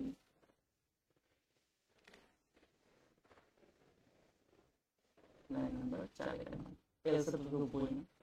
ইফ আইডি 2 কি গ্রেটার দ্যান 0, এটা আইডি 2 গ্রেটার দ্যান 0, তার মানে এটাও ট্রু, তাহলে প্রিন্ট করব D। ঠিক আছে, তাহলে এলস এর ঢুকবো না, ঢুকবো না। তাহলে লাইন নাম্বার 5 গেল, 5 থেকে 6, 6 থেকে বেরো গেল। এগেন কেস আপনি কিন্তু কোন একটা পয়েন্টে যদি থামাই দিতেন প্রিন্ট করা, কোন একটা পয়েন্টে যদি আপনি 4 নাম্বার লাইনে ইন্টারাপ্ট করে অন্য কোন একটা রান করতেন, সেক্ষেত্রে কিন্তু আমার এবং আপনার প্রিন্টিং আউটপুট একদম মিলত না। সো প্রসেস কোনটার পর কোনটা শিডিউলিং পায় তার উপর ডিপেন্ড করবে আপনার প্রিন্টিং এর আউটপুটের সিনারিওটা। এই জন্য এগুলাকে শিডিউলিং করা, কোনটার পর কোনটা হবে, ইন্টেলিজেন্টলি ওয়েট এরকম কল টল করে জিনিসগুলোকে শিডিউলিং করা খুব জরুরি। আপনারা যখন নিজেরা প্র্যাকটিস করবেন, আমি যদি আপনাকে বলি প্রসেস 1 এর পর 2, 2 এর পর 3, 3 এর পর 4, তো আমি যদি বলি আগে 2 এরটা প্রিন্ট হবে, পরে 3, পরে 1, পরে 4, আপনি যেন ওইভাবে করে আপনার কোড সাজাইতে পারেন, কোনটার পর কোনটা ওয়েট দিলে কিভাবে কাজ করবে এই ভ্যারিয়েবল গুলোর আদলে। সেই জিনিসপাতিগুলো নিজেরা আপনারা বাসায় ট্রাই করবেন। সো আমি জাস্ট দেখাই দিচ্ছি যে ঝামেলাগুলো কি হবে। তো দেখছেন এখানে এবার এই প্রসেস 1 তো তার কাজ শেষ করে ফেলছে, সো প্রসেস 1 নিয়ে আমার আছে। প্রসেস 2 2 নম্বর লাইন থেকে কাজ করলে ID 2 equals to 4, meaning process 2 আরেকটা 4 কল করবে, এখানে করবে। তো এবার নাম দিলাম ধরুন প্রসেস 4, সেটা লাইন নাম্বার 3 থেকে রান করা শুরু করবে। এবং এই আইডি 1 ইনহেরিট করবে কি? প্যারেন্টের আইডি 1 0, আর আইডি 2 কি, যেটা হচ্ছে নতুন আইডি 2, মিনিং ওইখান থেকে কল হয়েছে বলে ও পাবে 0, আর তার প্যারেন্ট পাবে তার চাইল্ড। তো দেখছেন এবার দুইটা আইডি 1 ইকুয়ালস টু 0, কিন্তু অ্যাকচুয়ালি কি এটা কি P1 এর চাইল্ড না?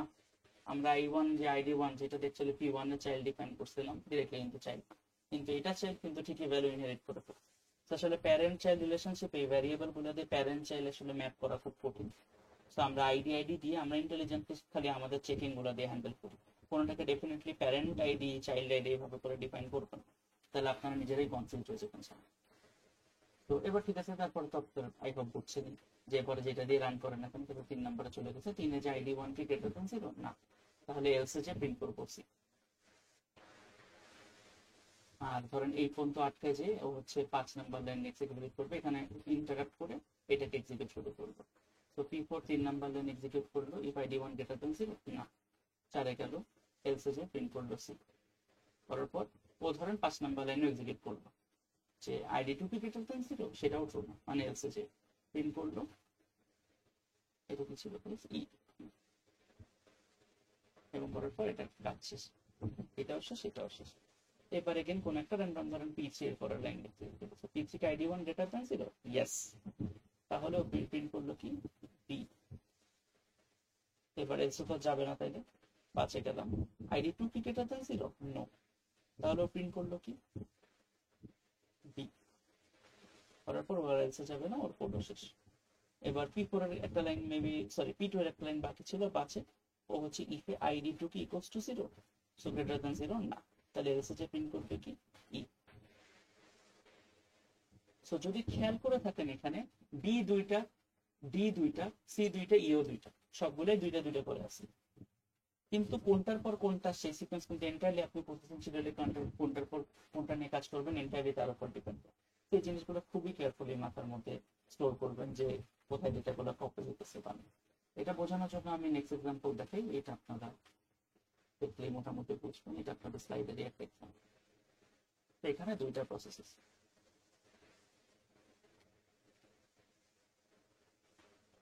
সো চলুন আমরা এক্সাম্পলটা শুরু থেকে আস্তে আস্তে সলভ করি। তো প্রথমে process 1, x equals to int x equals to 1, এখান থেকে সে রান করা শুরু করবো। সো আমি লাইন নাম্বারিং বলে একটু দিয়ে দিই, 1 2 3 4 5 6 8 9 10 1 2 3 4 6। So int main line execute করলো, তারপরে তার 2 নাম্বার লাইন এক্সিকিউট করলো, এবার 2 নাম্বার লাইনে a equals to 4 plus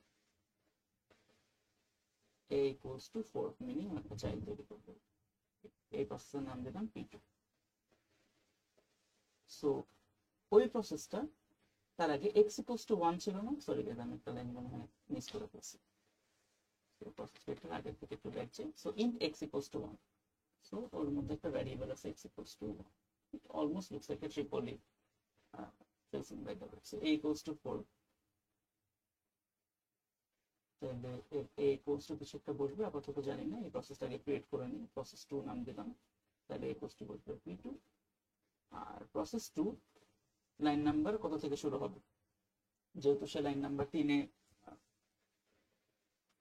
3-এ fold হয়েছে, তাহলে 4 থেকে করবো, তো নেক্সট 4 নাম্বার লাইন থেকে এক্সিকিউট করতে পারবে, এবং ও প্যারেন্টের থেকে এই ও তো প্রসেসর সব ভ্যালু ডেটা কপি করে আনবে, তো প্যারেন্টের থেকে x equals to 1 কপি করে আনবে, এবং a equals to 0 বিকজ ও ফোর্ক, সো ও হচ্ছে child, so a equals to 0, আর প্যারেন্টেরটা ফোর্কে চাইল্ডের ভ্যালু পাবে। এবার if a equals to 0 কিনা কোন একটা দিয়ে রান শুরু করো, কোনটা দিয়ে করবেন, ধরেন এটা দিয়ে করলাম, একটা ফোর্কে কাছে, সো 4 নাম্বার লাইনে চলে যাবে, if a equals to 0, a কি 0 না, তাহলে আমি কোথায় এলসে যাচ্ছি, else if a greater than 0, হ্যাঁ a greater than 0, তাহলে ওয়েট, তার মানে এটাকে আমি ওয়েট সাসপেন্ডেড করে রেখে দিচ্ছি, তাহলে এইটুকুর পর কিন্তু আর কাজ হচ্ছে না প্যারেন্টের বা P1 এখানে আটকে আছে। এবার তাহলে P2 তে যাই, চলুন P2 line 4, if a equals to 0 কিনা, হ্যাঁ if a equals to 0 it's true, তাহলে x equals to x minus 1, so line number 5 এ গেল x equals to x minus 1 করে 0 বানিয়ে দিল, এবার প্রিন্ট করলো value of x is x, meaning print হলো কত 0, হওয়ার পর ওর তো আর কোনো কাজ নেই, ও তো এক্সিকিউট শেষ হয়ে গেল, ও বেসিক্যালি কাজ শেষ করে ফেললো। এবার যখন ওর কাজ শেষ করে ফেলে রিটার্ন গেল, রিটার্ন করলে ওয়েট সেটটা অফ হয়ে গেল, বিকজ ওর ওয়েটিং এর আর দরকার নেই। এবারও কত নাম্বার লাইনে ওয়েট করছিল একটু খেয়াল করে দেখেন তো, ও ওয়েট করছিল হচ্ছে, তাহলে আমি এটা কাটতে কাটতে লিখে নিয়ে গেছি, 7 থেকে 8 নাম্বার লাইনে যে ওয়েটে বসেছিল, এবার 8 নাম্বার লাইন শেষ, 9 নাম্বার লাইনে গেল, যে এবার x equals to x plus 1, কিন্তু এবার যে x equals to x plus 1 হবে, এই এক্সটা কোন ভ্যারিয়েবল x, মনে রাখবেন প্রসেস কিন্তু নিজের ভ্যারিয়েবল গুলোই ছিল, ও আরেক প্রসেসে কি ভ্যারিয়েবল ছিল সেটা ছিল না, কপি করে পাঠায়, ঠিক আছে, তার মানে এই যে তারা শেয়ার করে, আচ্ছা ইন সাম কেসেস শেয়ার করে, এই জিনিসটা আপনারা যে মডার্ন ডে অপারেটিং সিস্টেম, যখন আমি একটু ডিটেলসে যাব, এই এক্সাম্পলটা দেওয়ার পর আমি একটু বলতেছি, সেটা একটা আইডিয়া দিয়ে দিই। সো এক্স ইকুয়ালস টু আপাতত 1 আমার এই পার্টিকুলার কেসে বা আমার এই স্ট্রাকচারে, সো এক্স ইকুয়ালস টু 1 + 1 করে এক্স এর ভ্যালু করে দিল 2, তো এবার প্রিন্ট হলো কি এক্স, তাহলে প্রিন্ট হলো 0 আর 2। তো ব্যাপারটা বুঝছেন, মানে এই জিরোর সাথে এক যোগ হয়নি, কিন্তু ওর এক্সিস্টিং ভ্যালুর সাথে যোগ হচ্ছে, because this are the copy. এটা প্রসেস 1 এর একটা কপি অফ ডেটা, এটা প্রসেস 2, এটা কিন্তু ইন্ডিপেন্ডেন্ট একটা থেকে আরেকটা, তো ডেটাগুলো কিন্তু কপি করে, এটাই জাস্ট বুঝুন। সো এখন আবার একটা সিস্টেম আছে যে আপনার প্রসেস, দুইটা প্রসেস যদি আপনি বানান, একটা প্রসেস থেকে যদি একটা চাইল্ড প্রসেস বানান, ইমিডিয়েটলি ও সবগুলো ভ্যালু কপি করে শুরুতে দুইজনকে একই মেমোরি পয়েন্টারের দিকে পয়েন্ট করে রাখে, শেয়ার করে রাখে। যখনই কোনো কারণে আপনি রিড করতে যান, সেক্ষেত্রে কিন্তু আপনার কোনো ডেটাকে চেঞ্জ করা লাগে না। তো আপনার প্রসেস যদি শুধু রিড করে কোনো কারণে, ওরা শেয়ার পয়েন্টার দেখেই কাজ করে, কিন্তু যখনই রাইট করেন তখনই ওরা ইন্টেলিজেন্টলি কপি বানায় ফেলে নিজের। সো ওরা কাইন্ড অফ একটা অপটিমাইজেশন করে আর কি মডার্ন ডে প্রসেসিং। সো দুইটা প্রসেস যদি থাকে সবসময় ইন এখনকার মডার্ন ডে প্রসেসিং প্রসেসরে বা মডার্ন ডে অপারেটিং সিস্টেমে, সরি, নট নেসেসারিলি যে দুইটাই সাথে সাথে দুইটা কপি অফ প্রসেস বানায় ফেলে। অনেক ডেটা অনেক সময় শেয়ার্ড রেখে দেয়, দেখতে চাই যে আমি কি শুধু রিড করতেছি নাকি আমার রাইটও করা লাগতেছে। রাইট করা লাগলে তখন ওরা কপি বানায় ফেলে, কারণ যাতে এইটার রাইট এটাই না পড়ে যায়, এইটার রাইট এটাই না পড়ে যায়। বাট এটা আপনার জাস্ট জানার জন্য জানবেন, বাট এক্সাম্পলটা এক্স্যাক্টলি এইভাবে সলভ করবেন যেমন আমি বলছি। আচ্ছা, সো আর কি আমাদের কিছু বাকি আছে? সো জাস্ট আমরা একটু স্লাইডে যেয়ে দেখি। সো এরপরে একটা জিনিস হচ্ছে প্রসেস টার্মিনেশন। প্রসেস টার্মিনেশন করবেন কেন, যেটা দেখালাম ওয়েট কল করে করে। এক্সিট হচ্ছে একটা প্রসেসের লাস্ট এক্সিকিউটেবল লাইন। অ্যাবর্ট নামের একটা মেথড আছে যেটা একটা প্যারেন্ট প্রসেস একটা চিলড্রেন প্রসেসকে ডিস্ট্রয় করতে পারে। অনেক রিজন হতে পারে, যেমন ওয়ান অফ দ্য রিজন হচ্ছে যে অনেক কাইন্ড অফ মিশন অ্যাবর্ট করতেছেন, মানে আপনি আপনার কলিগ গুলাকে বলতেছেন চলে আসো ব্যাক করো, বা আপনার চাইল্ড প্রসেস গুলাকে বলতেছেন যে তোমার আর কাজ করা লাগবে না, টার্মিনেট হয়ে যাবে। সো এমন হতে পারে যে চাইল্ড প্রসেস রিসোর্সের বাইরে চলে গেছে, এমন হতে পারে task assign to child is no longer required, meaning কোনো কারণে আর কি সলভ অন্য কোনো ভাবে হয়ে গেছে। আরেকটা হচ্ছে প্যারেন্ট এক্সিট হয়ে যাবে। তো অনেক অপারেটিং সিস্টেম আছে যে আমি যে এক্সাম্পল গুলা করছি যদি খেয়াল করে থাকেন, অনেক জায়গায় প্যারেন্টের কাজ আগে শেষ করে চাইল্ড গুলারটা শেষ করছে, কিন্তু এটা কিন্তু ইন সাম কেসেস অনেক বড় একটা ঝামেলা বাধা। কি ঝামেলা বাধা আমি একটু পরে আসতেছি, বাট জাস্ট আগে জানাই রাখি। সো আপনার যদি এমন হয় যে প্যারেন্ট এক্সিট হয়ে যাবে, তো অপারেটিং সিস্টেম অ্যালাউ করে না যে প্যারেন্ট এক্সিট হলে তার চাইল্ড গুলা কাজ করতে থাকবে। সো প্যারেন্ট এক্সিট হওয়ার আগে তার চাইল্ড সবগুলোকে টার্মিনেট করে এক্সিট করতে হবে। সেরকম যদি সিনারিও থাকে, সেক্ষেত্রে আমরা এই যে ক্যাসকেডিং টার্মিনেশন নামের একটা আইডিয়া, এটা যে all children grandchildren etcetera are must be terminated first before the parent is terminated. সেই কারণে আমরা অ্যাবর্ট ইউজ করতে পারি। এই জিনিসটা অপারেটিং সিস্টেম ইনিশিয়েট করা হয় তাহলে। আর প্যারেন্ট প্রসেসে ওয়েট করতে পারে, এন্ড ওয়েট করার মধ্যে আবার কিছু ক্রাইটেরিয়া আছে, যেমন আপনি চাইলে যদি আপনার 4টা প্রসেস থাকে সেক্ষেত্রে আপনি কেমনে ওয়েট করবেন, তাই না? 4টা প্রসেস থাকতে পারে না, সেক্ষেত্রে আপনি কেমনে ওয়েট করবেন। তো আপনি যদি চান ID1, ID2, ID3, ID4 এরকম তো রাখতেই পারেন, রাইট? সো আপনি 4টা প্রসেস থাকলে আপনি কিভাবে এই ওয়েটটা করবেন, যে আপনার একটা উপায় হচ্ছে ওয়েট PID নামের একটা ফাংশন আছে, মাঝখানে আন্ডারস্কোর ইকুয়াল মতো, সেটা হচ্ছে প্রসেস আইডি দেওয়া লাগে। দিলে ওই প্রসেসটা যদি 4টা প্রসেস যদি আপনি চাইলে থাকে, যে কোনো একটা স্পেসিফিক প্রসেসের জন্য আপনি ওয়েট করবেন, তো আপনি টানা এরকম 4টা ওয়েট PID দিয়ে 4টা আইডি বসাতে পারেন। অনেক সময় লুপের উপরে করে, লুপের প্রসেস ক্রিয়েট করে 4টা, এরপরে লুপের মধ্যে আবার আরেকটা লুপে বারবার ওয়েট করে করে করে ওই প্রসেসগুলোকে শেষ হওয়ার জন্য ওয়েট করে, যাতে প্যারেন্ট প্রসেস কখনোই রান করবে না যতক্ষণ না সবগুলো চাইল্ড শেষ হবে। আপনি যদি 4টা ওয়েট কল করেন একের পর এক একের পর এক, তো প্যারেন্ট যখনই শিডিউলিং এ যাবে ও আবার ওয়েটে আটকায় থাকবে যে অন্য চাইল্ড গুলো শেষ করে আসে। এরকম করতে করতে আর কি অনেক কাজগুলো করতে পারে। তো হ্যাঁ, এভাবে করে আপনি এই চেক গুলো করতে পারেন। ওয়েট এন্ড স্ট্যাটাস, স্ট্যাটাসটা হচ্ছে আপনি এক্সিট স্ট্যাটাস, যে চাইল্ড প্রসেস যখন এক্সিট করে ও একটা ভ্যালু নিয়ে এক্সিট করতে পারে, 1, 0 বা -1। -1 মানে যে কাজ করতে চাইছে মেবি পারেনি, 0 মানে কাজটা করে ফলস আসছে লাগছে, 1 মানে হচ্ছে কাজটা সফল হয়েছে, এরকম করে তুমি বসাতে পারো। কিন্তু এখন একটা জিনিস দেখবো যে জম্বি প্রসেস কি অরফ্যান প্রসেস। সো একটা প্রসেস আমি লেটস এখানে আমি একটা জাস্ট লেটস এটা একটা প্রসেস, ঠিক আছে? এই প্রসেসটা থেকে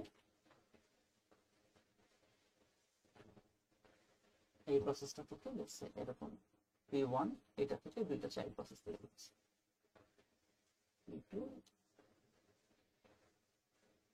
P3, ঠিক আছে? একটা পিসিবি ব্লকটা বা যে কিউটার মধ্যে ছিল, কিউবের মধ্যে এখন প্রসেস 1ও আছে, প্রসেস 2ও আছে, প্রসেস 3 আছে, তাই না, পিসিবি ব্লকের মধ্যে।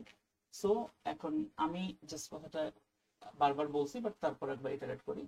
একটা প্রসেস, চাইল্ড প্রসেস, একটা চাইল্ড প্রসেস কেবল তখনই টার্মিনেট হবে, কেবল তখনই টার্মিনেট হবে যখন সে তার সবগুলো কাজ শেষ করে এক্সিট প্রোটোকলটা দিয়ে তার প্যারেন্টে ব্যাক চলে আসছে। মিনিং যেখান থেকে কাজ হচ্ছিল সেখানে ব্যাক চলে আসছে, বা যে কল করছিল সেখানে ব্যাক চলে আসছে।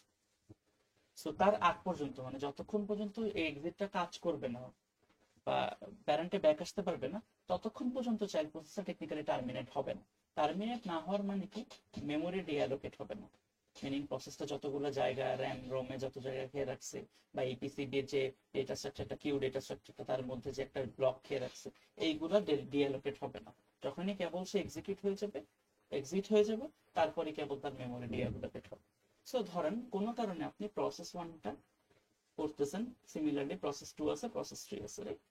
সো এখানে আমি আপনাকে দেখাবো যে জম্বি প্রসেসের মানে, আর আরেকটা হচ্ছে অরফান প্রসেসের মানে কি। তো প্রথমে আমি দেখাই অরফান প্রসেসের মানে কি। কোনো কারণে আপনি করতে করতে করতে শিডিউলিং এ প্রসেস 1 এর লাস্টে ওয়েট দেন নেই, এই ওয়েট এই ফাংশনটা কল করেন নেই, এটা কল করেন নেই। তো আপনি যদি না কল করেন, চান্স আছে না শিডিউলার ভুলে আগে প্রসেস 1 শেষ করে ফেলবে, প্রসেস 2 প্রসেস 3 এর আগে। সো ভেবে দেখেন তো তাহলে, প্রসেস 1 এর আগে যদি প্রসেস 2 বা প্রসেস 3 শেষ হয়ে যায়, সরি প্রসেস 1 যদি আগে শেষ হয়ে যায় প্রসেস 2 বা প্রসেস 3, তাইলে এইটা ডিঅ্যালোকেট হয়ে যাবে না, কারণ এর তো কোনো প্যারেন্ট নেই। মানে এর তো এর কাজ করার প্যারেন্টে চলে গেছে। প্যারেন্টটাকে হয়তো বা সেই মাদার প্রসেসটা, যে সিস্টেম এমডি বা লেটস সে আমি নাম দিলাম system D or init process, যেটা মাদার প্রসেস, যেটা দিয়ে সব প্রসেস তৈরি হচ্ছে, ডিরাইভ হচ্ছে। তো সেটাতে ব্যাক চলে গেছে, তাহলে এই পুরো জিনিসটা ডিঅ্যালোকেট হয়ে গেছে। তো এটা পুরোটা ডিঅ্যালোকেট হয়ে গেছে। তো এখন আমাকে বলেন ঝামেলাটা কি হবে। ইভেনচুয়ালি যখন প্রসেস 2 বা প্রসেস 3 রান হবে, তাকে আমি কি বলছি, তো প্রসেস 1 এখান থেকে বের হয়ে গেছে, ডিঅ্যালোকেট হয়ে গেছে, কিউ থেকে খালি হয়ে গেছে। তো এখন যখন কোনো কারণে প্রসেস 2 রান শেষ হবে, ও রান শেষ করে কি, তখনই কেবল ডিঅ্যালোকেট হতে পারবে যখন ও প্যারেন্টে ব্যাক যায়, কিন্তু প্যারেন্ট কি এক্সিস্ট করবে, কারণ প্যারেন্টটা আগে রান হয়ে গেছে না। বিকজ আপনি প্রসেস 1 এর শেষে একটা ওয়েট ফাংশন লিখতে ভুলে গেছিলেন, যার কারণে সে প্যারেন্টটা চাইল্ডের জন্য ওয়েট করেনি। তো এই সিনারিওতে পি2 আর পি3 কে আমরা অরফান প্রসেস বলে থাকি। This are the অরফান process.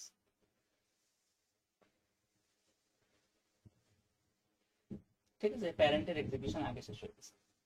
তো এটাকে অপারেটিং সিস্টেম কেমনে হ্যান্ডেল করে, সেটা হচ্ছে, মানে এটার ঝামেলাটা কি হবে, অনেক অরফান প্রসেস যদি এরকম কিউ ব্লক করে রেখে দেয়, টেকনিক্যালি কিন্তু ওর কাজ শেষ, কিন্তু প্যারেন্টে ব্যাক যেতে পারতেছে না বলে এই প্রসেসগুলো কিন্তু এখানে এরকম আটকে আছে।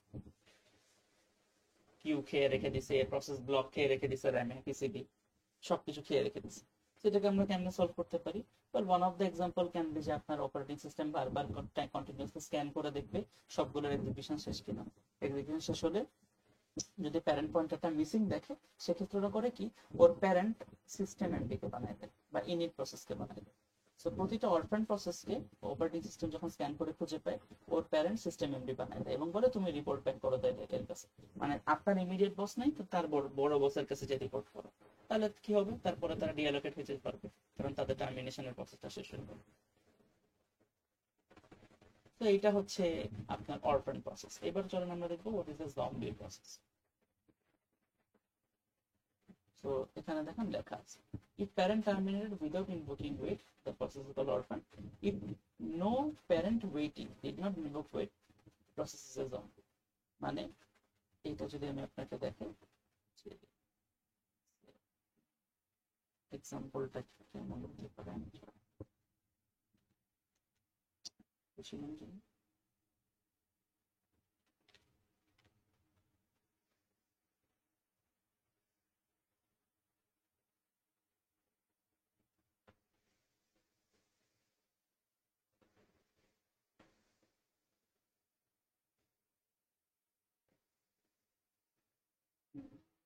আরে সো ধরেন আমি একটা এক্সাম্পল দেখাবো। সো লেটস সে প্রসেস, একটু জাস্ট একটা সিম্পল একটা কোড লিখলাম, ঠিক আছে। So id 1 equals to 4। এখন আমি যেটা করলাম, if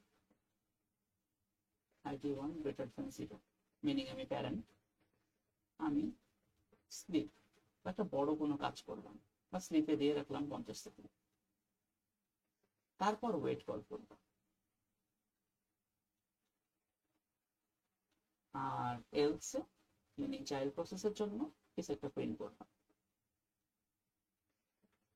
সো এখানে প্রথমে প্রসেস 1 তৈরি হলো, প্রসেস 1 এখান থেকে কাজ করলো, করার পর ওর ID1 ইকুয়ালস টু পেলো P2 যখন ও চাইল্ড প্রসেস ক্রিয়েট করবে, আর P2 ID1 ইকুয়ালস টু পাবে 0 সিন্স এটা চাইল্ড প্রসেস। সো যেহেতু ID1 গ্রেটার দ্যান 0 না কিনা এটাতে গেলাম, ওকে কোনো স্লিপ করার মানে কি ও 50 সেকেন্ড কোনো কাজ না করে বসে থাকবে সাসপেন্ডেড হয়ে। তো 50 সেকেন্ড যখন সাসপেন্ডেড হয়ে বসে আছে, তো আবার আগে যেমন আপনি রেডি কিউ বা প্রসেস ব্লক গুলো দেখি যে র্যামের মধ্যে এইভাবে স্টোর আছে, কিউ এর মধ্যে এরকম বিভিন্ন ভাবে স্টোর আছে। সো ও যখন এই লাইনে এক্সিকিউট হয়ে P1 টা 50 সেকেন্ড বসে থাকবে, সিপিইউ তো আর বসে থাকবে না, সিপিইউ কি করবে P2 এক্সিকিউট করা শুরু করবে। P2 তো আর ইফে ঢুকবে না, যেহেতু I1 ইকুয়ালস টু 0, এলসে চাইল্ডকে প্রিন্ট করবে। প্রিন্ট করার পর ওর কিন্তু কাজ শেষ, কিন্তু কাজ শেষ করে প্যারেন্টে কি ব্যাক রিপোর্ট যেতে পারতেছে? কারণ কি প্যারেন্ট কি আদৌ অ্যাক্টিভ? প্যারেন্ট ইনঅ্যাক্টিভ হয়ে বসে আছে না, প্যারেন্টের কাছে ব্যাক যাবে কখন? যখন অ্যাকচুয়ালি ওয়েটটা এক্সিকিউট হবে। কিন্তু দেখেন প্যারেন্টের কাছে ব্যাক যেতে পারতেছে না, সো কিন্তু বসে আছে। তো এই যে এই মোমেন্টটা, এই যে 50 সেকেন্ডে ধরেন 30, 40, 50, 49 সেকেন্ড, যত অ্যামাউন্ট অফ টাইমই এই প্যারেন্ট প্রসেস 2 তার কাজ শেষ করে ফেলছে, কিন্তু বের হইতে না পারার কারণে এই যে এখানে আটকায় আছে, এই পিসিবি ব্লকটা এখানে রেখে দিছে কারণ ও প্যারেন্টের কাছে শেষ হয়নি। এইরকম যত সিনারিও আছে এটাকে আমরা বলি জম্বি প্রসেস। বিকজ জম্বি ওয়ার্ডটা এটাই বোঝায় না যে আমি আই এম টার্মিনেটেড বা I am dead, but I am actually not dead. Because আমি অ্যাকচুয়ালি ডেড হইলে আমার যে প্যারেন্টের ব্যাক যে অ্যাকচুয়ালি যে আমার পুরো প্রসেসটা শেষ করবো, এই প্রসেসটা শেষ হচ্ছে। ঠিক আছে, এটাকে আমরা বলি জম্বি প্রসেস। আর স্লাইডসে মোটামুটি যা আছে আপনারা দেখে নিন, খুব কিছু নেই। আর এরপরে যে একটা জিনিস আছে এটা হচ্ছে আপনাদের which is called inter-process communication. এটা জাস্ট আপনারা একটু রিডিং করে নিন, এটা নিয়ে আমরা কমিউনিকেশন গুলা এক হচ্ছে আমরা ডেপথে পরে একটু পড়বো, আর দ্বিতীয় হচ্ছে যে মোটামুটি কমিউনিকেশন টেকনিক্স গুলো এখন আর আহামরি ইউজ হয় না। সো একটা হচ্ছে শেয়ার্ড মেমোরি, যে দুইটা প্রসেস যদি কমিউনিকেট করতে চায় ওরা মাঝখানে একটা সেগমেন্ট অফ মেমোরি শেয়ার করে, শেয়ার্ড মেমোরি দিয়ে তারা কাজ করে। আর একটা হচ্ছে মেসেজ পাসিং, এটা হচ্ছে একটা প্রসেস একটা মেসেজ পাস করে আর একটা প্রসেসে সেই মেসেজটা রিড করে, এরকম করে করে ইনফরমেশন গুলো একটা মেসেজ একটা প্রসেস একটা প্রসেসের কাছে যায়। এগুলো একটা আপনারা দেখে নিন। আর এই producer consumer problem, shared memory problem, এগুলো আমরা পরে যখন মাল্টি থ্রেডিং করবো তখন দেখব। তো ঠিক আছে, এই ছিল আপনাদের আজকের টপিকস।